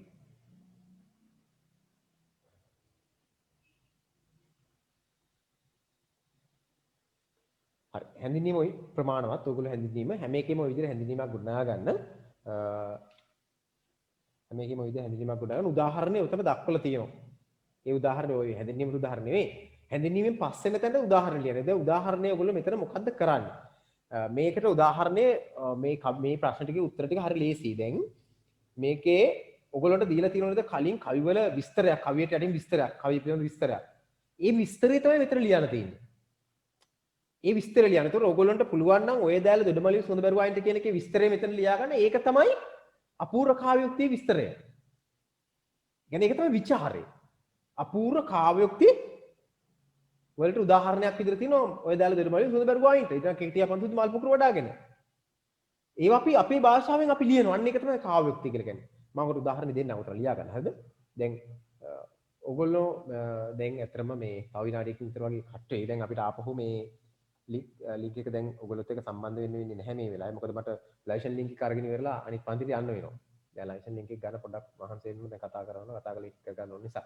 නැත්නම් තව විනාඩි 10ක් විතර අපිට ගන්න තිබ්බා ආපහු ලින්ක් වෙලා. අපි ඒ අඩුපාඩුවක් නැති වෙන්නේ මේ නිබන්ධනේ මම ආපහු සාකච්ඡා කරන්නේ නැහැ පන්තියේ. Zoom recording එකේ මම ඉස්සරක වගේ Zoom recording එකේ මේක අනිවාර්යෙන්ම මම මේකට ඇතුළත් කරනවා. නිසා කිසිම ගැටලුවක් නැහැ. මේක දැන්ට තියෙන නිබන්ධනේ තියෙන සාකච්ඡාව යන 9 14 15 නිබන්ධන තුන මම ඉදිරියේදී මේ විචාර ප්‍රශ්න වල හිතන්න නැතුව ඔයගොල්ලෝ ලබා දෙන නිසා දැනට එහෙනම් අපි මේක මේ අට වෙනකල් අපි ආයුබෝවන් කියලා නවත්තමු. ඉක්මනට දෙන්න ඕද? හා සර් ආයිත් එන්න වෙන්නේ නැහැ. WhatsApp එකට දැන් messages දාන්නම් මොකද්ද වෙන්නේ කියලා. ඒ අනුව අපි ඉදිරියට ටික කරගෙන යනවා. එහෙනම් සමාව වෙනවා නේද? හරියට පන්ති කරගන්න බැරුණ නැත්නම් අපි කට්ටිය නිසා හැම කෙනෙකුට සුබ රාත්‍රියක් ආයිබුවන්.